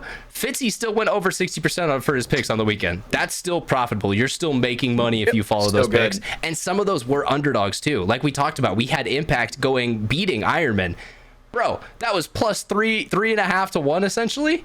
Let's go. Like that's how you make money, is when you take advantage of those opportunities. So be careful out there. You know, nothing's a surefire guarantee. You know, obviously everything's got risk to it, but there are good there are good situations out there where we've been taking advantage. The last thing I'll add to this whole gambling thing is like why maybe you should do it is put $10 on a game you would not care about normally.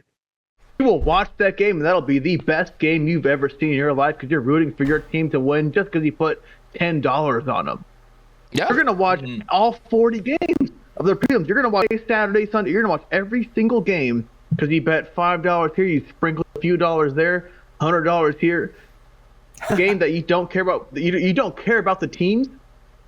One of them, and guess what? You're going to care. You're going to have so much fun. It's just like I love horses. About them. I go for the names of the horses. I never win. You're a Belmont Stakes type of guy. Dude, it's so much fun because I root for a horse I've never heard of with a jockey I've never heard of. Have the best time ever. But now we all know paintball. Put $5, $10, $20 on a team you don't care about. And it makes you want to watch it. No, you have a great point. That's why in past events. That's all I got to say about sport betting. Yeah, no, you're not wrong. I mean, in past events, a lot of my bets were on the smaller side. They were $5 to $10 bets, just because. I mean, I was at the event. I was already doing stuff, so it was kind of just it was an extra thing. Trying to take advantage. Make some profit. But this weekend. Yeah, I was throwing $50, $20. Dude, Sunday, every single bet on Sunday was a $100 bet because it was all house money at that point. And so I was like, fuck it. All right, I'm glued to every single game and every single point that is happening because they all mean a lot to me right now. So yeah, you are so much more engaged. Yeah, no, it's for sure. Amazing. It's so much more fun. It's yeah, so much freaking fun. We got some other things to go into, so we'll jump over to that. But on the gambling side, Kirgo.com, code FTS at sign up if you guys do want to get involved with that. The reason why I preach the promo code because you get a percentage back. So if you do pick the wrong team, you'll get some of that bet back. So your losses aren't as bad, and it gives you chances to win a little bit more down the road. So yeah, use that promo code, get signed up, boys. And I will say, hey, that money, it's in my Golden One account right now. It is in my bank account. I've looked at it today. So it's not like there's any huge delays or long fees or wait times to get your money out. If you win, you get that fucking money. They pay you. So it was a good weekend on that side. Congrats, bro. Let's there's some other things I want to talk about, but I know one that you are so fucking hyped about, Hatch, and so I want to let you have some time here. So Elden Lords, this is your time to shine. Me and Brandon will sit here and look pretty for the next 20 minutes. Let me fucking start stretching real quick. Yup, Elden Lords unite, baby. How many Elden Lords are in the town? Just 2. That's right, baby. Yeah. How many virgins are in the call? 2. Yo, got him. Yeah, totally. Hell yeah. Hell yeah, yeah. I hate pussy. Yeah, me too. Yeah, 100%. So, okay, for me, dude, it was tragic. I know. Right? Leaving the day, or being gone the day that the DLC drops, right? The entire time while we're fucking 0-4, I am just like, bro, I could have been fucking playing fucking Elden Ring DLC, bro, the whole fucking time. So I'm fucking pissed off. Side note, sorry. Brandon, how do you feel knowing that your teammate cared more about the DLC he was missing than the games? You know what? Wow. No. No. Brando, you dude, let me tell you, I cared more about those fucking matches than anybody fucking else on the entire motherfucking team. Yeah, and maybe in that moment when we choked that Sea Dogs game, you were probably thinking, damn, I could be playing Elden Ring. Dude, I have never been that fucking mad. Like, I fucking was like legitimately like blowing a fucking gasket. So we haven't talked about the Sea Dogs game yet. So do we want to talk about that real quick? So people know what we're talking about, or go into Elden Ring. You guys, PB Leagues did say you guys beat Sea Dogs. Completely So wrong. from our end, when it first happened, you guys won that. Completely wrong. Sadly, Completely wrong. Just a heads up. but Just Elden Ring, great right? Don't shoot the messenger. Right. Ring. I'm so excited that as soon as we are done recording, I'm gonna go play some fucking Elden Ring DLC, and I'm gonna get I'm gonna go watch shit Fish pushed Tank. All right, in, I bro. feel it. Okay, we all Right. have things we want to do after this show. Right. So But we're recording I am for so 3 fucking hours for our excited. fans because it is episode 100. Because that is what we do for the people who support this podcast. Shout out, you guys. exactly right. The amount of work we do. Okay, work Ryan we does do. especially. Okay, well, I was gonna say, yeah, let's. I said Ryan especially. Okay, I said good job Ryan there. especially. You show up Right? and talk for 2 hours. Hey, I got my notes, Okay, got my notes. That's true. You got me there. My bad. and I'm so fucking excited. I didn't get to play it really. I got to play a little bit of Elden Ring yesterday with my boy Caden because after a long ass fucking day of travel, which we'll get into in a little bit. Yep. He's like, yo, you want to play some Elden Ring? And I was like, fuck yes, I want to play some Elden Ring. And so we were playing. I remember jumping in with y'all in Discord, which I didn't know was a thing. I can just on my phone up in the meeting room of which I thought was audio, and I can watch you guys play Elden Ring. Yeah. You guys were in Kaled together, and I was Yeah. like, "Hey, use your They live stream all the time. when you got invaded." And then boom, you were killing people, and I was like, I'm not only the best D4, D5 coach in paintball, I'm the best Elden Ring coach there is in invasions. You're That's a just, fact. dude. Call this man fucking John fucking Madden, bro. Because I swear to God, you're the best coach I've seen in years, decades even. By far. Who else does it like me? Nobody. No one. But no, dude, Elden Ring's fucking sweet. The DLC's tits. There's a kung fu thing. You can like kick and punch dudes. Yeah, dude, I've had some There's a invaders cool that have like used that shit against me. katana. Have you seen a katana where you can stand like a queer? It's kind of fun. Big fan of that. Like how? I have not how seen do you that. stand? I don't know how Sick. to explain it. Maybe a French guy. I don't know how to. There you go. to That's explain better. that. Yeah. So like Axel. I've seen the one where you do like the fucking Axel circle and might like be able to I've describe that one. I will say, I know we talked about the video earlier. That's my favorite joke in that interview video is your throwaway of, oh, he's French? Yeah, we don't like him. Just something about that joke made me laugh so hard. I don't even know where that came from. I just heard like Axel. I swear to God, I heard Axel Hadin. He was like Kazakhstani, like Borat. And I'm like, Axel Hadin. And he goes, oh, he's French. I'm like, yeah, we don't like him. I have no idea. I've never heard his name. One of I my didn't know you meant favorite Axel, bits like, in that video is you just going, Axel Godin? We don't like him. He's French. And it's just because it's one of the best pro players we have right now. He's an amazing snake player. Absolutely. But like, you just And I literally did. shit on him. Love it. it. There's two French guys I like. French like him. Axel And Oliver. his dad. we like the Goudins. We don't like French people. Yeah. We like the Goudins. There, that's a good way to say it. They're fucking awesome. Dad, the guy that is like the French Canadian. Pitts. No. Did it for y'all or no? Yes. Yeah. He's French, that's but him. he's not French-Canadian. French He goes Canadian. like He's deep just with like French. French He's Canadian. just French. The guy that was pitting for y'all, that he has like the tubes with the things, and he's like Yep. the pit Fucking god. machine. He had like a machine. Yep. Tis And he that. says, "Yep, yeah." And he says, "Just win." Just win. Yeah, Just yeah, win. that guy, yes. Get that guy. Yeah, there you Oh, go. okay. So that's Axel. Okay, I love that. Cool. Sorry, Yeah. Axel Hadin. Goudin. You're dope. Your dad's dope. Axel Goudin. Hawk Den. You know what I'm saying? Like that one chick. You guys ever seen that meme? No, that's me. no, Hawk yeah, to it? okay. Hawk 2 is overused, all right? Everyone in the world has made fun of that meme already. No, We it's are not not. jumping in on Will that. never be overused. I love her. I'm gonna find her and I'm gonna marry her. 'cause The she's a world's already sweetheart found her, and all an right? angel. Good luck, bro. Hey, last show. I know you can do it. I know you can fucking do I it. thought you were bro. going to find T-Swizzle, all right? And what happened to that? You got cucked by Jason Kelsey, or Travis She Kelsey. is my T-Swizzle. She's my hot girl, dude. Yeah, that actually does make sense. Yeah. If T-Swizzle is Hawk Tua for Travis Kelsey, then Hawk Tua is that for you. You know, that's about the level you could achieve. My T-Swizz, dude. That's your T-Swizz. There you go. Now If she was downtown at a bar, guess what? You'll find me there too. that is true. Match made in heaven. That's where you can Facts. find Lopez most days of the week. All right.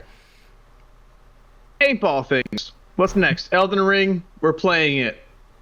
Fuck next? Wait, yeah. that part? Okay. Did you guys don't want to talk about Elden Ring? All right. I'm excited. The next I'm giving you. There's all kinds of shit. I know it's good. I'm giving Hatch the ability to talk about Elden Ring. I know, and the thing is, right? It's so hard to talk about because I haven't been home. Like, dude, I just got home yesterday. Bro, I got home yesterday. Yeah, I got home yesterday at like 2 o'clock. So Hatch, this is the only time on the show I've ever given you permission to talk about a subject. You just don't have anything to say. I haven't got to experience it yet. I just got home. Stay tuned, ladies and gentlemen. We'll hear more about that subject in the future. Next episode, I'm so excited. Do you have anything that you were excited to get home to? Because I know Michelle went with you, so I know that's not a thing. Maybe Dova? Yeah, just my dog. Just getting my dog. That's it. Seeing that good boy, all white and shiny. Buddy, you can talk about dogs. What? Jesus. It's okay. It's okay, Brando. You can talk about dogs. It's okay. It's okay. Callie approves. She'll always be here. Hell yeah, she was there with us, riding with on the croc, right there, right next to us. Yep. All she's on my croc. weekend. I got a Callie croc charm. That's actually Hell sick. Yeah. The one thing I hate with croc charms is how easy they are to lose. Yep. Luckily, I got a great girlfriend that has some on deck. Good. Because if she can make one, I'll pay however much it costs. Yeah, I want one. All right, I got you, bro. I got you. Because I was going to say, it makes me really sad, and Will's going to hate hearing this, but 40 Media, at the first event this year, gave me one of his croc charms. I lost it somewhere. Like, it just came out of my croc. I have no clue where it is, and that makes me sad. The 40 croc charm, it was so limited, too. I have one. Dude, it makes me so sad. I'm like, fuck, I wanted my 40 Media croc charm, and now I don't have one. That makes me sad. I did buy his recent pins, too. The pins that he dropped for AC. Those were cool. I texted him, like, dude, I know you're dropping him here, and I pay you any amount of dollars to send him. And he's like, do I have my fiance just ship him? Yeah, like, he was going to the event, and I'm like, fuck, you're so cool, dude. I'm like, you're such a nice guy. Yeah, I agree. No, Will's the shit. He Friend can of the just show. sell them in person, but he's like, dude, I got you, bro. Like, I'll send them to you. I'll have my fiance ship them. What's your address? Yeah. No, I mean, sweetheart, dude, for real. Yo, shout out to Will. I mean, same thing. That's how I have the welt strap from him, because I was talking about it one event, and then like the next event, he just walks up to me and he's like, "Hey, here's this." I was like, "What?" He's like, "Yeah, we had an extra one." You had a welt strap. Yeah, the welt strap I have is the 40 Media collab one. It's my favorite one. It's the Never Give Up, friend. Oh yeah. Yeah. Yeah. Never give up, friend. It's so good. Yeah, no, it's a good one for sure. Check this out. I got the 40 Media strap right here. Yeah, literally that one. There you go. Love and that the one. I Hate Paintball one. That's a good one too. I had to go with I have that 40 Media sticker on my hydro. The 40 Media sticker right here. Get that shot. This is who's that NorCal company? World of War Paint. Yep. World War Paint. World of War Paint. Yep. Shelda. World of War Paint again. I Hate Paintball. Yeah. Hell yeah. Shout out all the cool sponsors. World of War Paint's a dope company. I have their stores too. The brands do good. They're sweet. Well, all right. I'll go into my other thing I want to talk about, because there is one topic that I'm gonna have to wait till Brandon gets back to talk about it. But okay. Question for you guys. I'm gonna set up a scenario. Have you ever been scrolling on Instagram Reels? You kind of get into a doom scroll. Let's say you go for a couple, and then you come across one that you're like, what the fuck? Like, it is it's schizophrenia talk. It's cartel talk. It's something crazy. Drone raining hellfire on a guy. Exactly. What I love is when you go to the comments on that reel, I guarantee you someone will be like, yo, this was a mythical reel pull. Absolute, just super ultra rare reel pull. Like, this was a blue grade reel pull. I love that people are starting to talk to them like they're like trading cards or something like that. Yeah. I think that's hilarious. I had my own mythical reel pull this week, guys. It was, oh my God, amazing. What? I want to give a shout out to the Instagram account, decimal.ug. This is a DJ in Uganda, I'm gonna guess, because it's UG, and this man it loves to take from his fans and buy new equipment and then play the worst DJ sets I've ever seen in my life. How this came across my Instagram Reel algorithm, I have no clue, but the fact it did makes me amazingly happy now. I have followed this account. It is I want to say a Ugandan based, like I said, Uganda, something like that. It is a guy who has a little Gandhi? cart where he just rolls around some city and plays music, and it is some of the worst music I've ever heard in my life.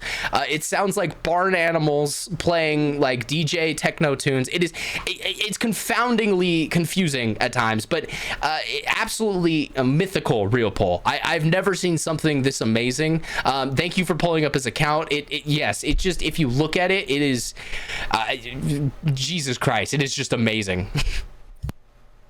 What the fuck? So far, he's doing really good stuff.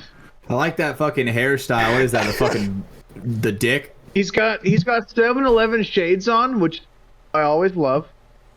Yeah, okay, that's true. This guy could You know what I'm possibly talking about? They look like qualify for $2 cool guy of the week. He is almost cool guy of the week category. He's up there for sure. I thought you meant period, like No, a weirdo. literally, I thought you were being smart. The letter spelled out, decimal point UG. I thought you were trying to be smart, but his name is decimal point Chandler. Nah, No. I think it was a take because of how small he is. I think it is too. If we call Brandon a short king, shit, this man is okay. the shortest king. Yeah, what the fuck is this shit that Brandon, I'm he's watching? like you. That fucking is. hairstyle, No. though. You're welcome for this. This is the virus I'm spreading now of decimal What the point UG. Like, So I did He is- Nebraska. He does decimal point UG. Yep. What the fuck? Yeah, Is this? one's better than the other, I guess. It is insane. I mean, just look through the reels. It is, and it's funny because now everyone's starting to get pissed because people bought him equipment, but now he like doesn't use it. Like it's on his cart, but he doesn't use it. It's this whole thing. It's a saga. It's a real story. It's crazy. It's beautiful. It's Instagram in its most beautiful state. The best that Instagram could ever be. You guys, if you're a fan of someone on the internet besides anyone from the sidelines, don't give him money. It's not going anywhere good. That is true. If it's That's a let's say, So this dude, let's say this guy came from nothing. He came from nothing. He had no money, no nothing. Instagram things. It's a shit ton of money. Well, whatever he's already posting is working. Why would he buy more stuff? Guys, let the dirt settle before we start donating to crazy people you don't know about. No, you actually bring up a good point here. But people have Unless already you're on my donated, podcast. and they're making. If you read the comments, they're upset that he's not doing what he said he would. He actually has the equipment. Like it's not like he bought something else. Like you could see, yeah, he got what he said he would get. He just doesn't use it because he doesn't know how. Because he's not a good DJ. Because he's from Uganda. Has probably never actually learned And actual also, how what to he's DJ. working is working. He's got the views. What? So if I was getting those views, I wouldn't change things up immediately. I would keep what I'm doing until that settles down, then upgrade my stuff, things that people bought me. But if I don't know how to use all that new Are you technology, just telling I'm me gonna how to keep doing scam what I'm people? doing that Is got that me what I'm hearing? successful. No. No. Okay. So yes. All right. Copy. Well, yeah. No. But yeah. So decimal point UG. Cheers to decimal Taking a point shot UG. at I agree with that. Hell yeah. He's doing one decimal too. point UG. Hell yeah, boy. I'm having fun. It's the 100th episode, all right? If I don't remember it, then was that's thinking all the before better. that. That was This is like the pre-ordering the second birthday of FTS. Pre-ordering. I mean, that is the weird thing with the 2-year anniversary is it's 4 weeks from now. So it's like, Yeah. do you celebrate the 100th or the 2-year? And I feel like the 100th We're having means more. we're having two bangers like really close to each other. It's I'm gonna be honest. you don't I have haven't that very scheduled often. shit for 104. So good luck, Guys. boys. This just came in right now. Sydney Sweeney is actually gonna reschedule for the 2-year anniversary. Let's fucking go. Did you? He's Oh, did gonna be here, her boys. agent hit you up? Oh, that's perfect. Thank you. He has Yep. been not talking to me all day, Yep. so that's great. Good to know. Yeah, Got him dude, rescheduled. Mike Smith, he just texted me right now. Yeah, Mike So Smith. we're good to go. Yeah, 100% real name there. Yep. So would that be like? Would you not trust someone named Mike Smith? I would I trust him with actually my life. knew a Mike Smith in my lifetime, and I would trust that man because he was a very Now good he's man. representing Sydney Sweeney. Okay, well, damn, good to know. But now you got 2 ends, dude. 2 ends. Happening. All right. I'm learning so much. I don't know what's happening here. Brandon, do you? Okay, decimal points over. Look up decimal point. That's a great account. Mythical Real Pull. So happy I pulled that. The Super other good. piece of content that is starting up now, and you know we're going to talk about it because we talked about it last time it existed as a product. Ladies and gentlemen, FishTank.live is back on the fucking airwaves. It started 8 hours ago. They started up the first day. There is a little kind of mini series almost that's going to take place. It is season 2.5. It is called the Vampire Blood Games. So essentially they're doing like this whole RP like vampire thing, like it's a video game but in real life, and the audience gets to like kind of be a part of it and like add to it and vote for things to happen.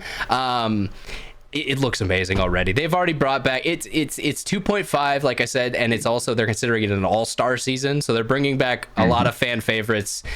I mean, our boy Greg is back. Mr. Beast, the man, the myth, the legend who survived season 2 is back in the tank. We've got Brian back in the tank, Taylor, Trisha, Letty. I mean, there's so many amazing people from the past seasons shows who are coming back to kind of be a new character and be a part of this thing.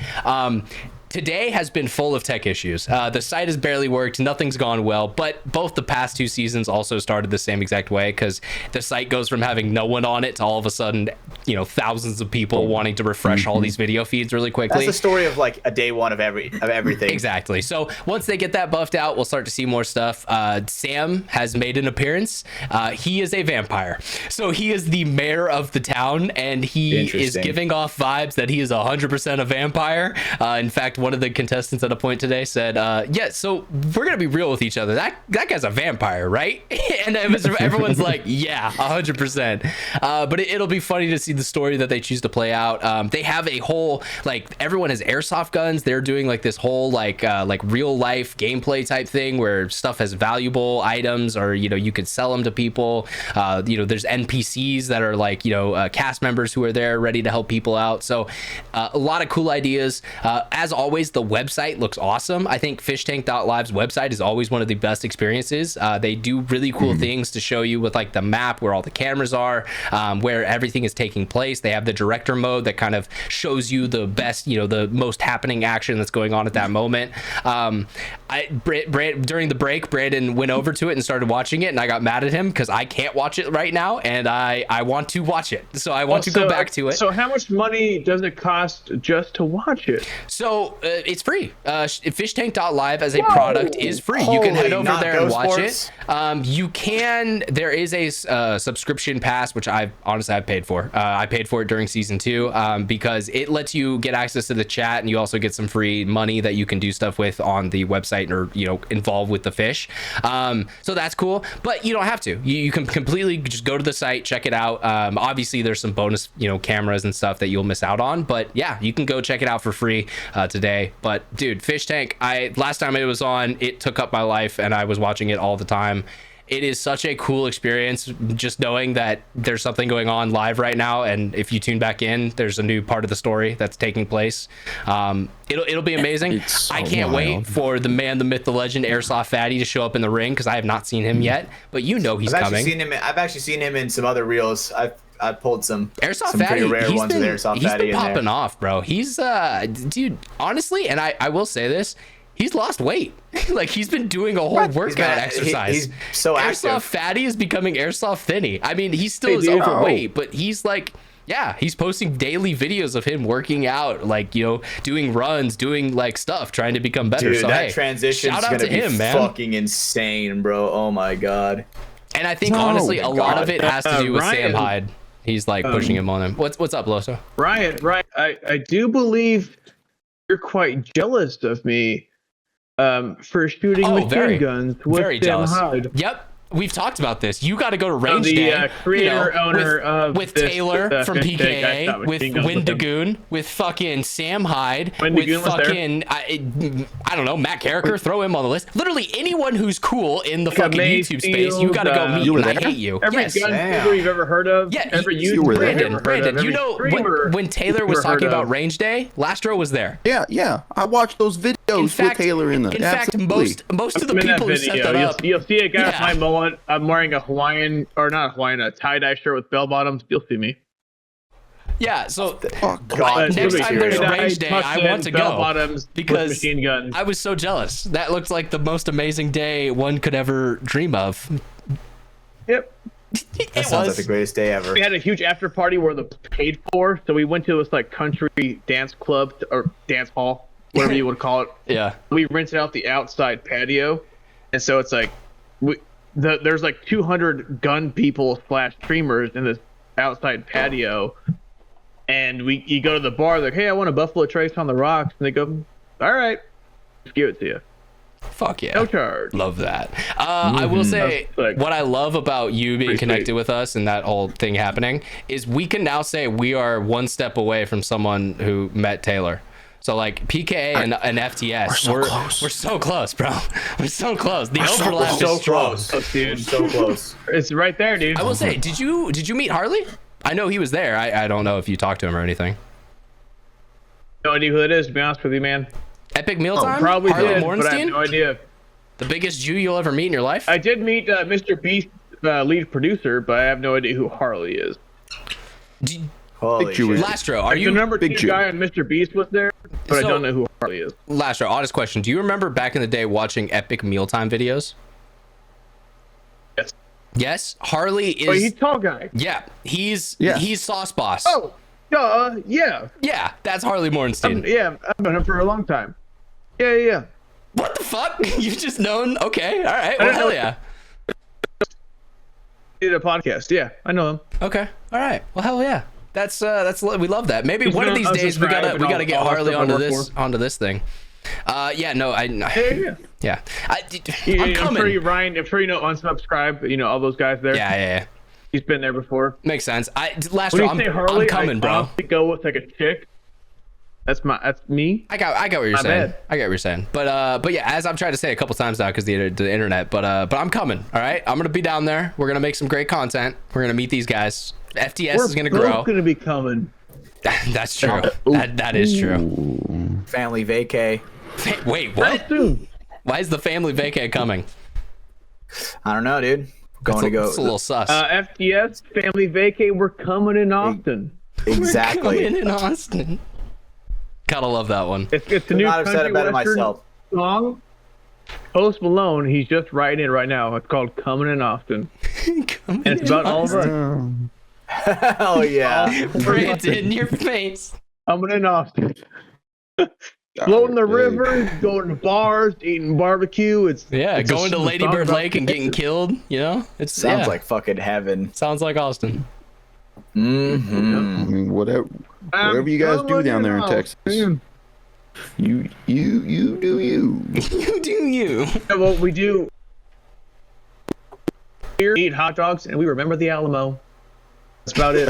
Okay. You just eat glizzies and Alamo. Never forget. You know. Hell yeah. You can't ever forget. That's true. Jesus. Shit, I almost just forgot about 9/11. My bad. Oh my god. Can't do that either. I'll grab a Tony Hawk photo I have. No, just kidding. It's too far. That photo is amazing. You were showing us pre-show. Know, like, James Bowie, the founder of the Bowie knife, that whole thing. Yeah. You know the Bowie knife, the Bowie knife. They call it Bowie knife. You know, he just died sick. Like he wasn't a hero of the Alamo. Yeah, well, so I know, I know that hero of the Alamo. On the way, he just died because he had fucking a flu. No, because on the way to the Alamo, he threw away his obsidian Bowie knife that his wife hated and told him that would curse him and would make him lose a battle one day that he carried to every battle and every fight that he had. And on his way to the Alamo, he threw it into the Mississippi, I want to say, or there was some big body of water, and that was why that people say that he lost in Alamo. Not here. No, that's 100% a thing. Brandon, you listen to PKA, right? But that whore. The Mississippi is not around here, so I agree. I don't know. No, because he didn't live in Texas. He came from somewhere over on the East Coast or something like that. And he had to go through that. Okay, I know this is a real story. I heard this story on another podcast about a week ago, all right? So I know for a fact this is a real thing. Hell yeah. We're on a podcast. Facts. No, so when you go to the Alamo, things like James, this hero, It's like, no, he was literally dying the whole time. He was there, just sick and was dying and was not a hero. See, he got like these are conflicting from the story that I was told last week from a very reliable source that also had bad internet problems. So, you know, I don't know which bad internet source to trust. You know, so he died on the way to the Alamo? Not on the way. He died at the Alamo, but he threw his Bowie knife, his famous Bowie knife, away on the way to the Alamo. I literally just said he died there because he was sick. He didn't die doing some cool shit. He just died because he was like had a cold. Look, dude, all I know is the source that told me my story, I believe. So that's all I'm gonna say. They're probably not Texans. Actually, he was. And that's at my house, dude. Okay. Valid. Thank you for letting me know. This is so educational. Thank you for your service. This stuff's ass. This is our own software history episode. That Bowie guy. The F in FTS stands for facts. Facts? What? God damn! I saw that going there. I was, God damn it. I was like, "Are we gonna keep it G?" And we didn't. And you know, it happens. Absolutely not. Thank you, Brando. You're welcome. It was right there. I had to grab it. I agree. I did. So obviously we're getting towards the end of the show. We've been recording for a while, and we're not quitting just yet. We still got some time. But before we got to the end, I did at one point during tonight's show want to just kind of give a thanks to all the people who are listening. I know it sounds corny and it sounds cliche because I feel like every piece of content always is like, yeah, thanks for the support, thanks for the likes, and at some point it feels ingenuine. But I think with this podcast in particular, it really does mean a lot. And the reason being is, I mean, we joke about it all the time, but this show takes a lot of time from me, and I don't, we're not getting rewarded for it. Like, this is a thing that we do because we love it, and we genuinely enjoy coming together and shooting the shit, having fun, talking about stuff, discussing, having arguments, just getting into things. And and a lot of podcasts do stall out before they get to this 100 episode mark because it becomes a labor and no longer something that you enjoy to do. FTS to me has always been something I enjoy doing, and that's thanks to Hatch and our former co-hosts Austin Kane, Evan Fernandez. Thankfully Brandon Brando was able to come and join us and kind of help get us to this point in the timeline. But yeah, I mean, it's something that we would not have done if there wasn't people listening to it. I can tell you for certain, because at a certain, there's been conversations along the way with me and Hatch and me and Brando and all of us together where it becomes like, fuck, dude, I don't want to do the show anymore. Like, it's a lot of work. It doesn't make sense, this, that, and the other thing. But every time, that's what I'm saying, is every time we come back together and we do a show, and then we remember how much we love just coming together, shooting the shit, and talking with our boys. And next Tuesday, without a doubt, we're in the same exact call, doing the same thing. So it's, I love coming with my boys. Exactly. Straight up, dude. And there's rough times. There's times we jump in that Discord and we say, fuck it, I can't do a show tonight because this and this and this, and let's reschedule it for Thursday and we'll do it then. And we've done it. And then we come out with a banger episode, dude. Straight up. Fuck right? yeah. I think we be coming on those episodes hard as fuck. Straight up. Yeah. No. And all the lock and load type comes, big comes. Absolutely, right. And it's become it's become a thing where I'm at the point to where I love doing this shit, and there's been a lot of people to where the podcast has brought me a lot of joy and met me with a lot of people, if that makes sense. Yeah. Met me with a lot of people. No, I've connected people that will pull me to the side and be like, yo, dude, I'm a huge fan of the podcast. Dude, we talked about it earlier in the show vaguely, but talking about Danny, Danny Quinn, that's a guy now that all of us, when we see him at an event, when we text him, there's kind of that connection there because we had a 2-hour conversation with him, and that then leads to more time that you spend with people, more conversations that happen, and it's amazing. And Shelley even mentioned it too when he came on the show. At first he didn't really know us the first time that he was on the show, but now, if I see Shelley at an event, I'm running up to him and giving him a fucking hug because he's one of the homies, dude. So I think the other thing that makes us so different is, right, sure, we have like that part where we ask them questions, blah blah blah blah blah, but then the second half we really get to know them You know, we asked them a little bit more questions about, you know, who they are as a person, their kind of philosophy about life. Look, you don't know a person until you know if they would have a top half or bottom half fish companion on a deserted island. All right, that is a very important life skill to know about your friends. Absolutely. And that's how I choose my friends. It tells you what kind of character they are when they think that their team cannot beat a fucking chimp. That's true. It tells you their character. If you're scared of a bloodlusted gorilla, you're not going to beat a regular paintball team. It can't work straight up as a team. Guess what? D5. D5. Yep, that's right. To the moon, baby. To the moon. Yeah, FTS to the moon. Because no paintball podcast have ever used that quote before. But no, I do, you know, want to finish that out with sincerity, because there is a side of me that, you know, I wouldn't be here unless I enjoy doing this thing. But these guys know I wouldn't be here at this point if there wasn't people like the Mike Ryans, the Christopher Strucks, the you know, the LastRowLopez's, you know, the guys, Anthony Hernandez's. Exactly, the guys who have come in and every single week they check out this show. Every single week, you know, after the Patreon comes out, hey, that was awesome. I liked this part. It was cool to hear this about that guy. That's a message I've gotten a couple times, and every time I get one of those, all right, we're doing another episode this week, you know, because it's dopamine that goes to my head. Yeah, you know, you guys get me good, and it's one of those things that isn't possible without a core audience that is here through and throughout. And look, we get it. You guys got mad at us when we killed Brandon. All right, we took our shit for that. Okay, but at the end of the day, all right, you know, that's good to know. You guys are here. You are listening. You are watching. You do have feedback about what we do. And, you know, we do appreciate that, because at the end of the day, as cliche as it sounds, this doesn't happen unless we have an audience that wants to listen. Yeah, and honestly, some of y'all are straight retarded, bro. I wore a Fortnite costume. Are you fucking serious, bro? I keep telling people that. Holy fuck, are you guys that stupid sometimes? Hey, that's Hatch who attacked you. I was loving, all right? I just want you to remember that. I was very loving, but bro, I will vouch bro. for Come the on. attack. You're fucking stupid if you thought that FTS was the first person to tell you that Brandon died. You really think that the podcast that comes out later I love that his internet's breaking up, he too. died? No! It's the family! Yes. Thank you, Lastro. Shut up. You're weak. Honestly, that just Brainless. You know, Playing paintball. you know, I did edit my will to say that it has to be put out through the FTS podcast, or else all the will is null and void unless we get the first exclusive. I like that. Can we put that in there? Oh yeah, hell yeah. Damn, dude. So we have to go until he at least we have dies. to go until Brandon dies. Fuck, man. Goddamn. Okay, now I look stupid, so I'm sorry. Now I look stupid.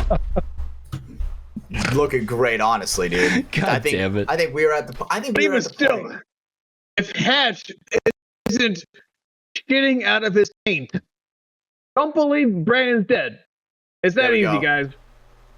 Yeah. It's that exactly. No, exactly. I hate to say this, but I have some experience now of how Hatch handles the loss of a close loved one, and it's not how he acted on that podcast. That's all I'll say.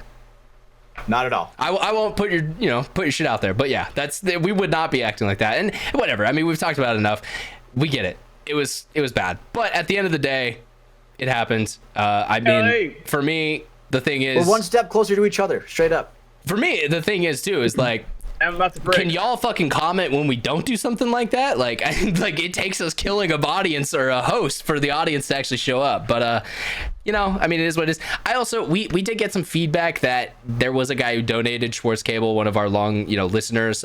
Which also shout out to Schwartz Cable. He's one of the best supporters of paintball content on the internet. I really appreciate that guy. Everywhere.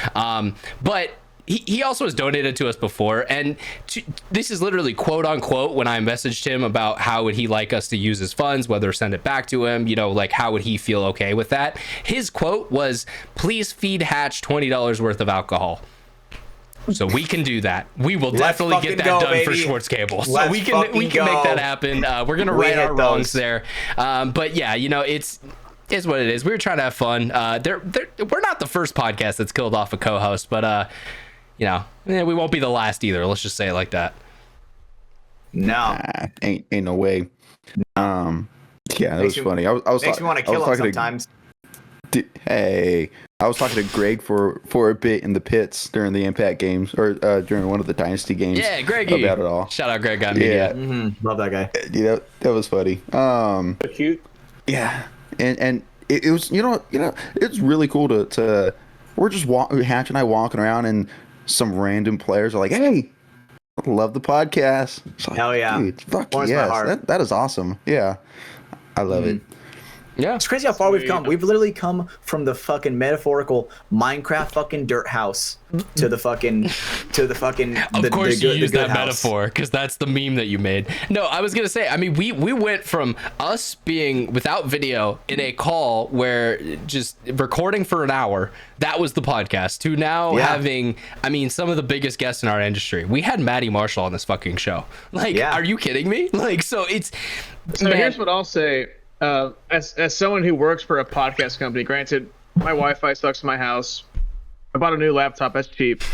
But it's gonna make me keep doing these. You guys went from a podcast couldn't listen to because of the audio quality to a podcast when it's fucking 1 a.m. on a Tuesday. I ask where the podcast is.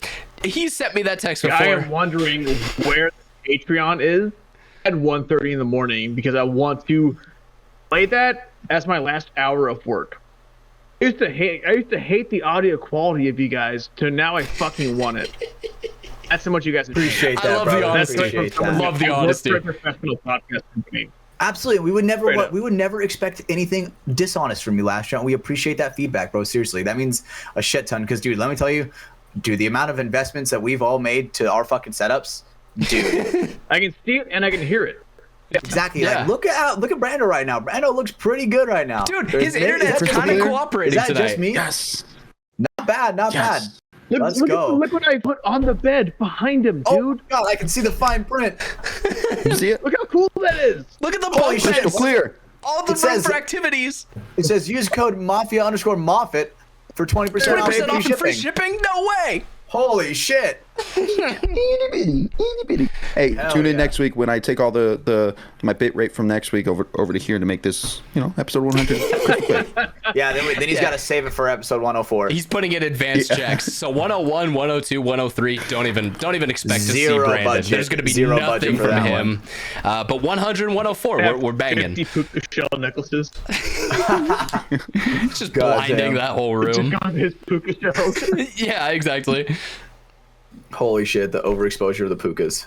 Exactly, guys. But yeah, I mean, that's, that is something that I wanted to get into at some point tonight because, it's the type of thing that is both parties. For us to do this podcast every week, it requires an audience out there to help us kind of feel that motivation and want to come in. And, it's kind of the opposite way. For the audience to have a new podcast, we need to be here too. So it's kind of this two-way street thing that I've really been enjoying to be a part of, and kind of this whole journey. I mean, dude, 100 weeks is crazy. How many people have done something 100 weeks in a row consistently in their lives? Yeah, let me say something. This is a pat on the back for us, because straight up, this is more, instead of motivational, it's discipline, right? We've been on task every single week. And there's been weeks you don't fucking want to. There's weeks I don't want to. 100%. There have been times where we've literally lost a whole fucking episode. We've lost a whole episode. We've had guests call out an hour before the show. We've had, we've literally had no call, no shows. Yes, right. We have. And I hope your kid's doing good, by the way, bro. Yeah, but we're at the point to where hopefully not actually. We're at the point where it's a pleasure, I don't right? wish negative upon kids. I want to put that out there on the airwaves. They're children. Positivity, nothing but peace, love, and positivity. But that was my nativity. It's at the point to where it's a pleasure. That fact that I get to come around with my boys every single week, right? Not a lot of people get to do that. Call us Chick-fil-A, bro, because this shit's my pleasure. Agreed, right? And that's it. That's a bar. Let me just type that down for the code word. All right, code word of the week. Then we got it. So not only did I bring the code word of the week, I also brought the cool guy of the week. So let's go. It's the all Mafia episode. Let's go. Hell yeah. There you go. No, but for real, guys. I mean, we are obviously we're coming to the end of this show. I mean, we've been talking for a while, but I guess Hatch, I wanted to give you the floor here. You know, that was kind of my long-winded drag on everything. You know, obviously you got your stuff in there too, but was there any particular shout outs, maybe anyone in the audience you've talked to a lot that you wanted to, you know, kind of say thank you to? Oh man, dude, honestly, it wouldn't be fair to put names on it, because the fact that I have such a great support system with everybody around us, right? And I wholeheartedly appreciate it more than they could ever know. I can't, it's hard to even put it into words, right? Because obviously I've been talking about like the struggles with, at least for me, my mentalness sometimes, right? Like, dude, sometimes I like almost break down on an airplane, right? Where it's like I'm just kind of in my corner, cramped, you know, just fucking thinking about, you know. I hate flying too. Right? It's just a hard thing to have, right? And the fact that I have a platform to kind of, you know, say talk your shit, I feel, and you kind of exactly talk my shit, do my thing, and other people can relate to it, right? I've had a lot of people that have messaged me where they're like, dude, like, that is I completely understand. Sometimes it kills me on the plane ride home, right? Some other people that have a similar car ride for practice for me, like, you know, where it's like 2 hours plus, dude, like, they understand, you know. And it's cool getting to meet like-minded individuals that not are only paintball players, but people, right? Yeah, there's been so many people that I've met that are, you know, so unique. And you're right, because it is hard to say just a name. You know, we always give a shout out to Mike and Christopher and those guys, but I mean, you know, the Dave Morgans, you know, fuck it, you know, Did It Hurt? Paul has always been supporting us and always been, you know, wishing us good luck on stuff and wanting the best for us. I love that guy. Yeah, so Chris Cedar especially. Yeah, love Papa Cedar. Like, I mean, it becomes to the point where there's too many names to name everyone, and if we do name names, we're gonna forget someone, and you know, and I feel bad about that, but. And I never want to ever miss somebody, right? Because we appreciate every single one of you guys. And I guess that's where I'm going with this too, is, you know, even if necessarily in the moment I don't remember your name, you know, you're the reason we're here. Like, I'm talking to you right now who's listening to this podcast, because I wouldn't be here if you weren't listening. That's the truth. You know, I've done multiple podcasts before. This is my third podcast. I've done Millennial Perspective. I've done Mafia's Corner back in the day. Those don't exist anymore, because at a certain point no one was listening and I just got fed up with doing it. But From the Sidelines is still here, and From the Sidelines is gonna be here for a while, because fuck you, that's why. Because I like doing this. I love Brandon, I love Hatch, and I love getting to talk to them every Tuesday.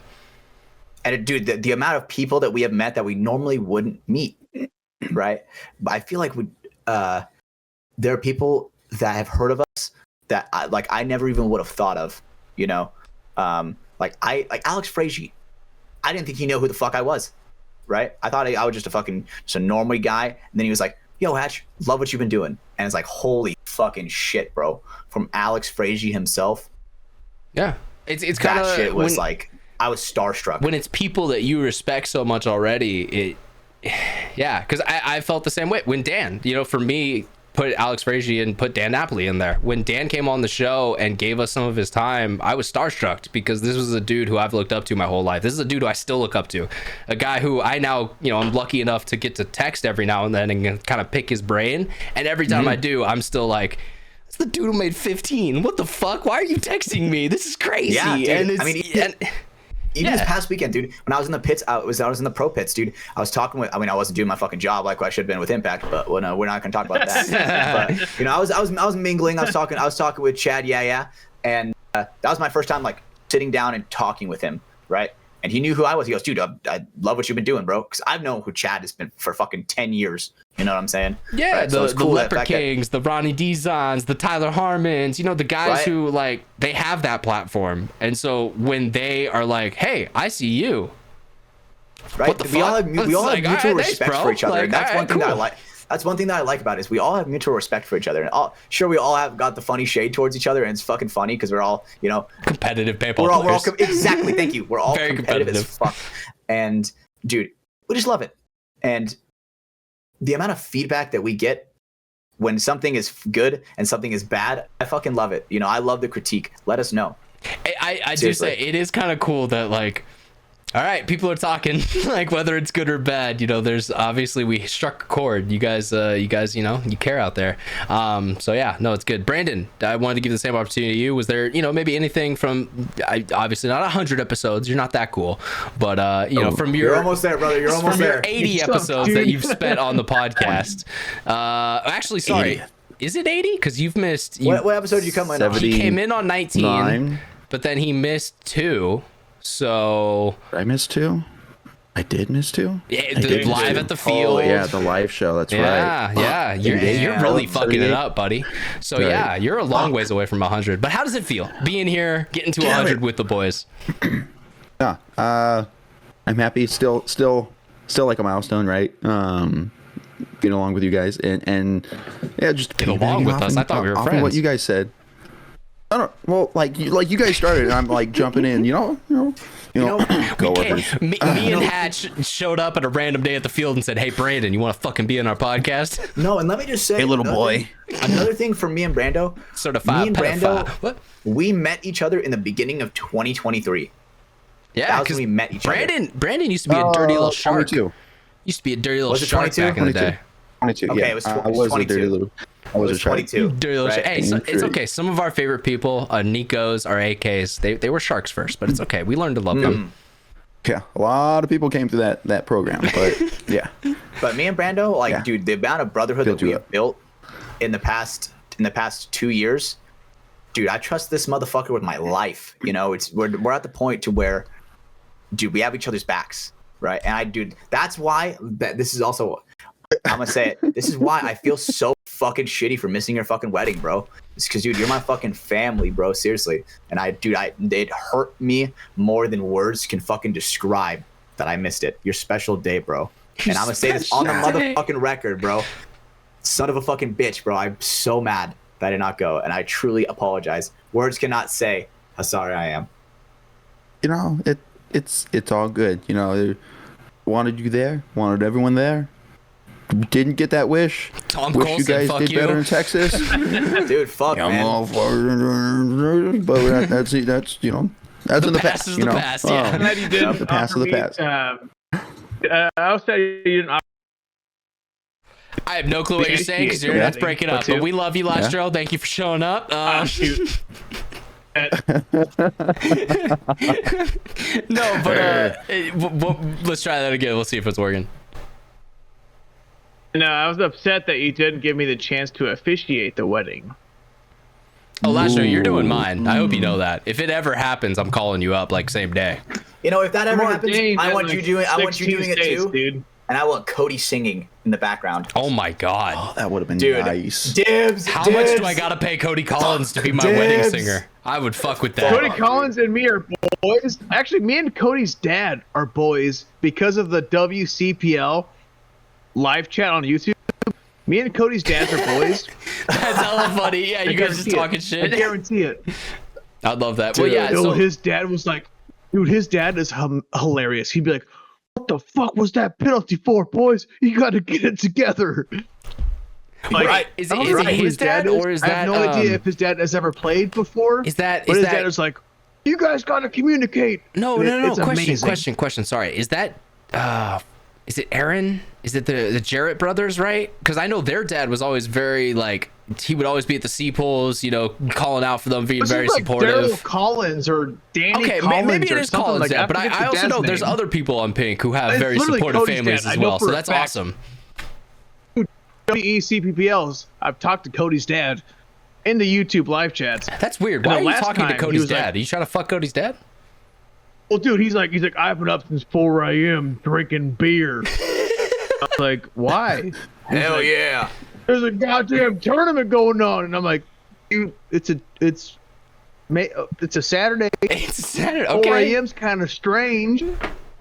But as the days got longer, he got more aggressive. He's like, the boys need to communicate more, and I'm like, sir, you're right. Actually, he's actually not wrong. No, I feel that. Then I made a joke. I did make a joke, and I was like, sir, I tell my boys to get as many penalties as you can. Cody's dad goes, that ain't right. You guys need to play with respect. respect and integrity. And I was like, yes, sir. Yes, sir, we do. And I made a joke saying, like, I tell my guys to get penalties because it's funny. And he's like, that ain't right. You all got to play with integrity. And I'm like, yes, sir. In some integrity farms. Anyways, Cody, I'm going to officiate the wedding. Cody's going to sing. His dad's going to be there because why not? Hell Fuck yeah. yeah. Love That's that. the end of this fucking. Fuck yeah, reserve the seat. That tangent got to its That ever end does eventually. No, I was gonna say, fucking, because you were talking about like, I don't even know what I was gonna say anymore. God damn it, you took so long with that. I lost my point entirely too. But Well, I'm sorry. There's only the 4 of us with no guests. That you guys are on the West Coast. Shut up. what? It's okay. 9 o'clock for you guys. It's 8:13, my guy. It's not even Not 9. even that bad. Yeah, not even that bad. Yeah, you're trying to cancel shit early, so We're not trying to cancel early. My main thing is like, you work nights. You should be in. This is your time. oh yeah, dude, I'm locked and loaded. Fuck yeah. Lock I and thought y'all were trying to close the show out, and I'm like, well, we can go on to the 10 minutes or so. Yeah, It's no, fine. absolutely. I haven't tried to Fuck close yeah. the show yet. I No, haven't we're said good. my tangent of things I always say at the end of the show. No, dude, I even have a story. I even have a tragedy about what happened in the casino. What happened in the casino? Yes. Whoa, okay. Wait, you guys were in a casino? I went to the casino. Yeah, we were in a casino. Oh, yeah. right? Whoa, what the That's someone fuck? under. Yeah, We're going yeah. long. Yeah, we. Last row, we've already been recording for 3 hours, all right? We are had going long. we had some chips that were won and Finesse. lost. And so the real tragedy is Brando comes up with me in a bag and goes, hey, put your hand in, have whatever you pull out. And I'm like, interesting. Interesting. Okay. So then someone else does it first. It's a fucking lollipop. And I'm like, what the fuck? Okay. So with nothing in it, right? And then I go lollipop. second. I get one that has a motherfucking scorpion in it, right? And I'm like, sweet, okay, fuck it. I'm gonna eat the one with the scorpion in it. This is gonna be so tragic, the fact that Ryan's gonna miss this shit. Just grabbing something. Yes. Okay, sweet. So anyway, I'm like, this lollipop is thick and girthy as fuck, dude. Because there's a scorpion in it. It's one of those. How would you describe that, Brando? How would you describe that? A Mexican lollipop. There you go. I didn't want to say it like that. Mexican sucker. Penis scorpion. Yes. Right. So I got one of those. Brandon's wives' people's thing. Yeah? Exactly, right? Yeah, So she I'm made it actually. trying to Oh, Dr. Disrespect? eat the scorpion lollipop, right? Because the boys He think looks it's like funny 'cause I Doc got from the that worst angle, one. right? He definitely does. He does. Okay, I was like, No, I that's not don't. just me, right? Have you guys got into the recent Dr. Disrespect thing? Yeah. Honestly, Doc looks a Yeah, lot so like maybe Lastro. maybe don't tell call you me Doc that I at look this like point. him. Yeah, Because he's yeah. talking to minors. Yeah. You fucking asshole. Hey, no pictures were sent and no illegal things were Yeah. done, according to So there's his nothing wrong with it. lawyers. He cheated on his wife multiple times. He did a video about cheating on his wife. Yeah, Dr. Disrespect Yeah. did that. Wait, Yeah, you look exactly like A week him. ago. He's texting a fucking minor. Yeah. That's debatable. Stop saying I It is, look like it is him. debatable, you know, because like Stop we saying don't I have look the like him. evidence. Do we have the chat logs? Yeah. You know, do we know what he said? So why did he delete all of his streams like 2 days ago? Did he? You know, I don't know. Because he knows he's busted. I don't know. Why did And you? his Why mole- did you delete all your streams? That was a good Dude. point. I will beat the Oh. shit out of him. No, fuck yeah. I don't agree with the last row or the two-time champ slander here on the podcast. Nice to him. No, I mean, you're right. It's a joke, but It's the two-time, bro. also he's a bad person. You're not wrong. So, but Amen. moving forward, fucking, I don't know where You we cheat go on your off wife, you're a that. bad Where the fuck? dude. Where were we at? Where were we I at, don't know bro? where we're at. I Sucker. don't know where we're The scorpion. going. Yes, yes. So The the tragedy scorpion, of the but also fucking Brandon scorpion never sucker. No one got got to actually PTSD say about his that. thanks for being on the podcast, but it's okay. We'll get to that at some point. We'll get to that. Okay, so anyway, I'm like, the boys think it's like, oh my god, Hatch got the fucking worst one, got the scorpion one, because there were some other ones like a little worm or an ant, some ants or some yeah. shit, right? And I'm like, and all of a sudden, Marv is like, dude, why is this one so squishy? So I'm like squishing it as hard as I fucking can, and this bitch is solid as fuck. I use so much grip strength in my in my hand. I let go of the fucking lollipop on accident, and it falls right on the fucking casino floor. So I didn't even get to enjoy it. I didn't get to enjoy the scorpion, because why the fuck would I eat a lollipop off the casino floor that 1,000 people have walked on in the past 30 seconds? So the tragedy is I didn't get to fucking experience the scorpion. It's a Damn, 5-second scorpion. rule. Not on the motherfucking casino floor, See, brother. this is where Last Row and everyone Hash knows differ. that. You'd really do that? Everyone knows 5-second rule. All right, fuck No, it, dude. me- I now know the boundary. There is It's a a barrier. hard and that- fast 5-second rule. Yep. You are I now fine know. before 5 I don't seconds. know. Out of weird places, my dude. I don't know. chilling. Dude, that AC. Maybe not that casino. Maybe most casinos, but not that casino. Maybe in Vegas, I would pick Dude, something no, up it off the doesn't matter floor. Vegas is much cleaner. 5-second rule. What was Last Row? Vegas has sand. That's gross. That's true. Last Row. When was the last time you were in AC? 2017. It's 2017. All right, so it's been a while. It is a shithole, buddy. I don't know if you've been there recently. It's not a good-looking place. It was back then. It's It been honestly more. was back then. Okay, so It 6 died in, years like, down the line, it's 2008, worse dude. now, or 7 years. Yeah, but they got a Ferris wheel. They The got a Ferris WNXL wheel. is there, It's so good. obviously it's a safe place. Nope, that's not how that works. Not at all. I don't know, dude.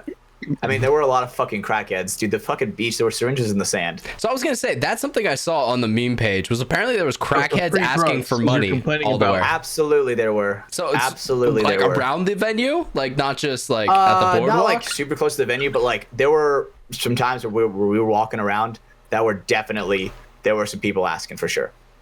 Damn. Absolutely.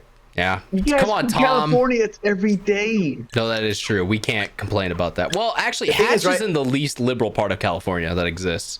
Okay, Yeah, you gotta right. hide the And nipple. let me also The just say- nipple is illegal. We can't have the nipple. Anything but the nipple is fine. All right. Clip it, clip it, clip it, clip it, clip it. But yeah, there were quite a bit of crackheads. But the thing is, this difference between like California crackheads, those are fucking fentanyl addicts, and sometimes they'll just fucking like stand there like a fucking statue all day. Yeah, they just hit that Dude, fucking. I will agree. Like the California to Texas Yeah. crackhead differential is terrifying, dude. No, dude, it's like that this, guy's Ryan, gonna it's kill like me this. in Texas. They're like this. They're like the. Yes. Dude, their spines are like that backwards. one. Yeah. Fucking, yeah. The It's gotta be leaned out, bro. Yeah, for sure. Those are what fentanyl hobos look like. They're both accurate as Yeah. far as No, Coast yeah. and I've been East Coast watching too goes. much Channel 5 content. Shout That's out not Andrew. too much at all. Who runs that? Who runs that? Andrew Callahan, right? Channel 5 Andrew content. Callahan, something like that. He sounds white. All right. He is white for sure, but make great videos. Channel 5, shout out. We've talked about him on the past in FTS. Oh, wait, Oh, that's the guy that- the guy. journalist, right? Yeah. That's the guy. Yeah. Yeah. Yes. Channel Okay, 5, all gas, no brakes, and 55 That is shit's the sick. best number. That shit's sick. His outro is awesome. I love it. Mm-hmm. Channel 5, Hollywood and Vine. All right, this is a thing that no one gets but me. Very inclusive.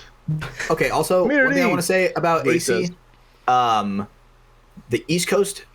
Oh man, this is gonna sound so fucked up that I'm I saying. got you, this. Ryan. But dude, the We're East going Coast hard, last row. We're almost has done. some of the ugliest motherfucking people I've ever seen. Got torched. Well, yeah, because the ugliest East or Coast, beautiful the people? East Coast is where a lot of the British people came, and they're ugly as fuck. We are very No, fortunate in Hatch, the I'm West sorry. Coast. Did you say the ugliest or prettiest? The ugliest. I literally did not know. Makes sense. Yep. This podcast is very based, being a California podcast. We're very Latina Absolutely. based, so we're looking for more of the southern border coming up and influencing us. Absolutely. Okay, We have not me. fantastic hair over here. Disclosure, not my style. I want to be clear on that. Quiet. Why not? Look, Proceed. look. I'm gonna be honest. I like the white. I like the brown. If it comes in and it's good, I'm not gonna complain. And also, let's be real. The nice thing about Latinos, let's be real. This is the reason why you got with one, Brandon. They actually show that they love you, whereas white women are like, yeah, that's not cool.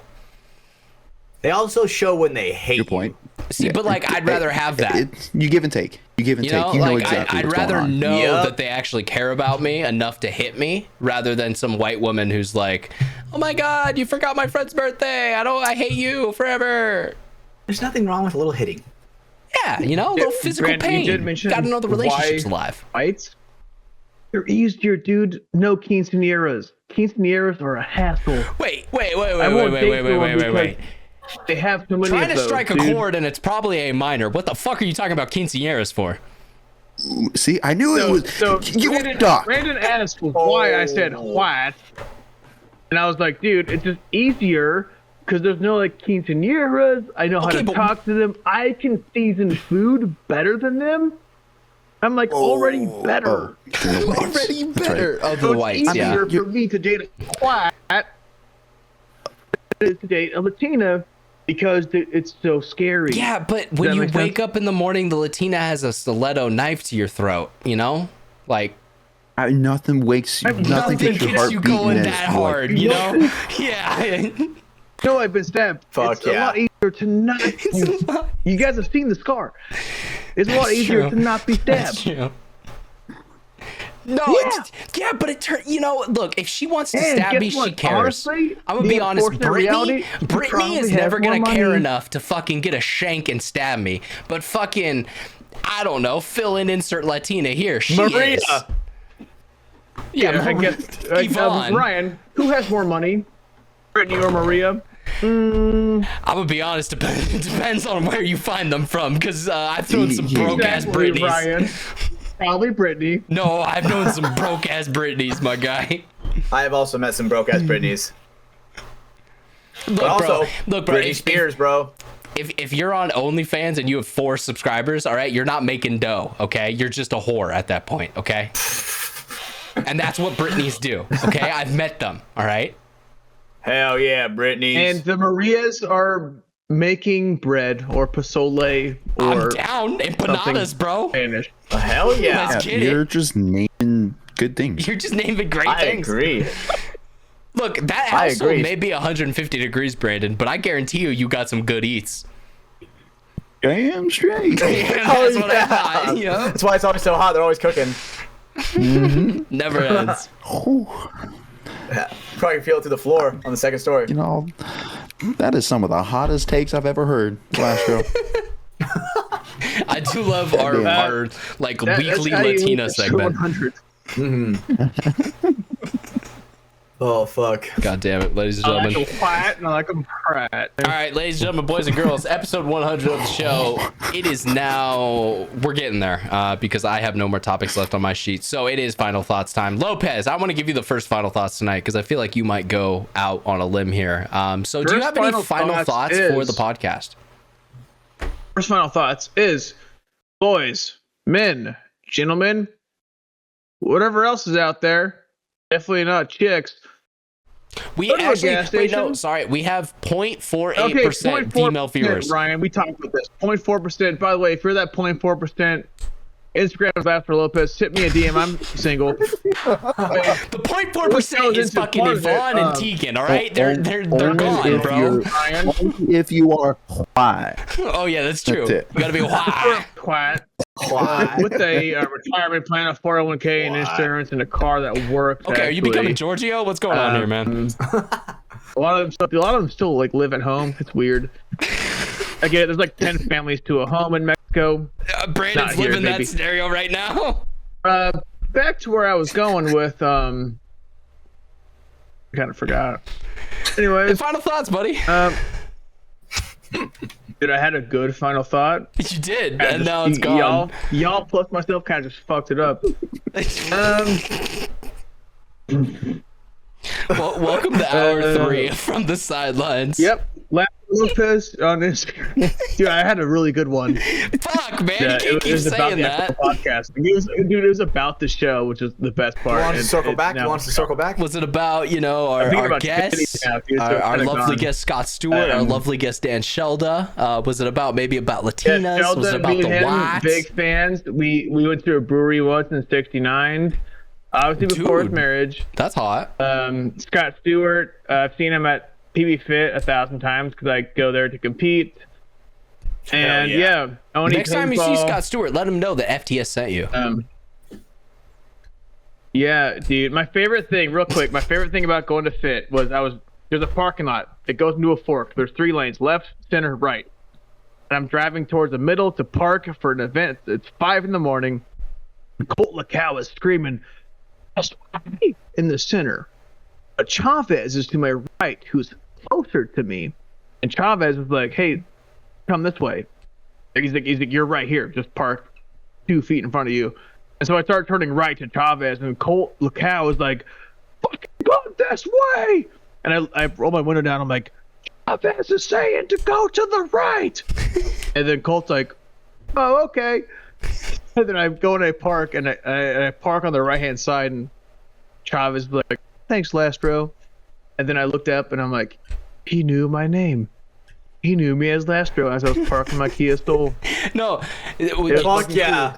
Your Kia Soul, sorry. It was the coolest thing ever. I was like, Chavez knew my name as I was parking my Kia Soul. Well, you should have been parking your RAV4 Lopez. But fucking shout out to a different show. But no, I was just gonna say that is kind of cool that you're like getting involved in the community down there. But Cole, come on, man, you gotta have some faith in your boy Shabby. You know, he's on the D side. He knows how to get those attackers out there. So literally, like straight ahead, Colt was at the back end of the parking lot, the far go to this way, and Colt Chavez was like just next to me. And hey, go this way. And I'm like, oh, I'll go that way. You know, like the casual. I'll go to the right. And Colt, fucking go this way. And I was like, Chavez is screaming at me. And he goes, okay.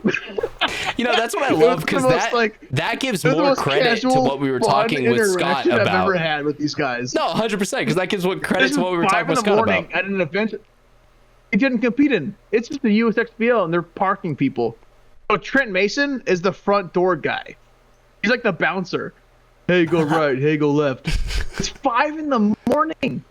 on a Friday, dude. That's how PB Fit works, dude. They're fucking solid, dude. Hell yeah. Well, you know who else shows up to local regional tournaments at 5 a.m? Your boy. They're not reffing. They're just they do this like 3 times a month. They got the challengers, the champions, the Mech X Ball. All right, I feel like we've lost LastRow. He's just stuck sucking off PB Fit.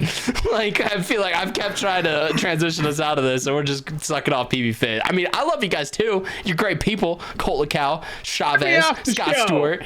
But yeah, so no, that's perfect. That's great. We love that. Get me off the show. I don't want to be here no more. No, you're staying on the show. We're gonna end the show with you on the show. I love you, LastRow. LastRow's losing his mind. God damn it. All right, that was his final thoughts. Fucking Brandon, give me your final thoughts. Good. Yeah. Love you guys. Love doing the show with you guys. So fucking awesome. You know, meeting everyone new. You know, I'm sweating it out right now. Whole drenched.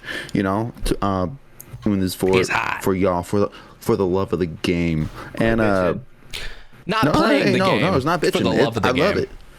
Yeah, I love it. I want to do it, but god damn it! Now, see, you lost my train of thought.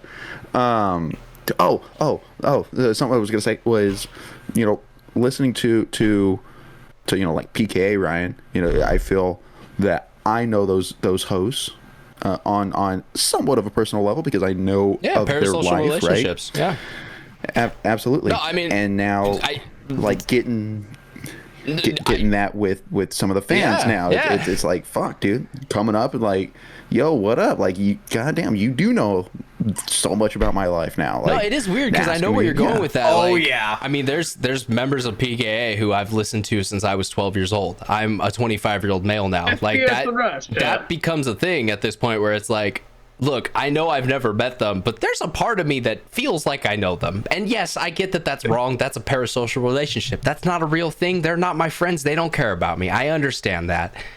But at the end of the day, it is cool to kind of listen to someone for so long to start to understand them and be like, oh, okay, I kind of feel like I know your life now. Like, you know, listeners of our show, they've heard Brandon from getting engaged to fucking now have been, you know, married. That was, you know, a storyline that's taken place from the Sidelines era.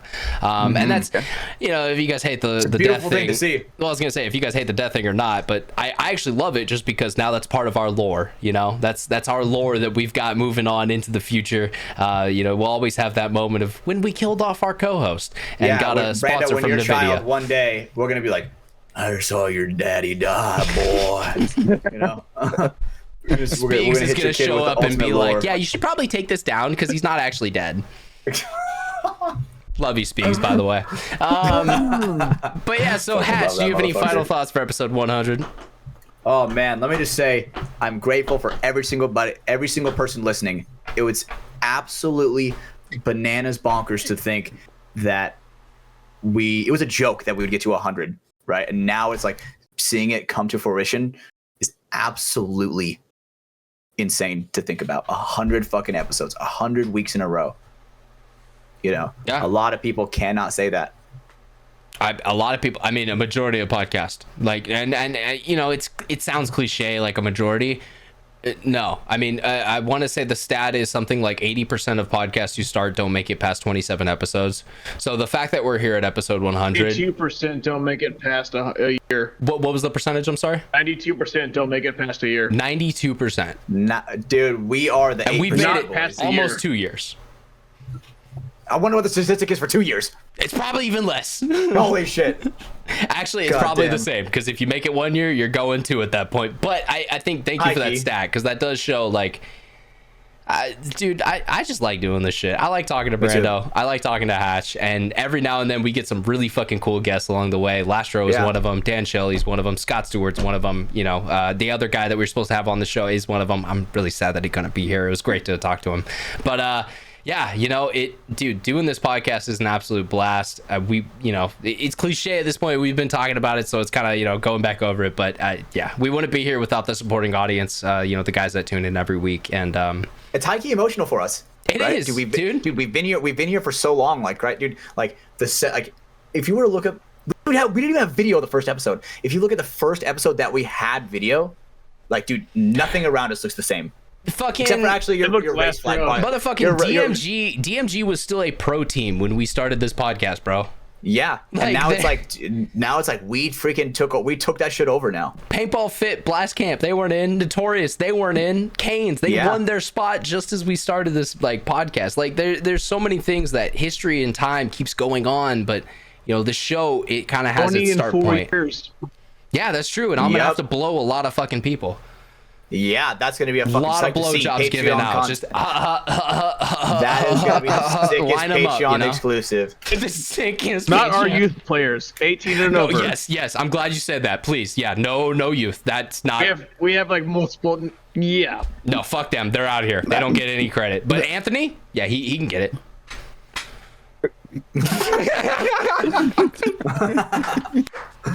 Fuck yeah, guys.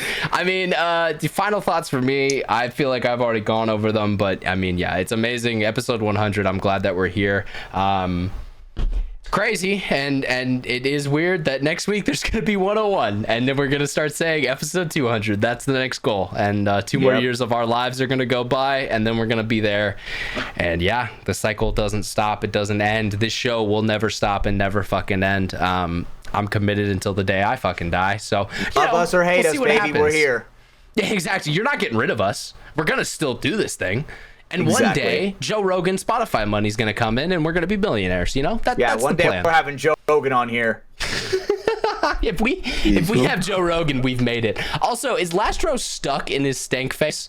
Because he hasn't moved, and he's gold. I thought he was just angry at me. I kind of like that he's stuck in that picture. That's an amazing way to end the show.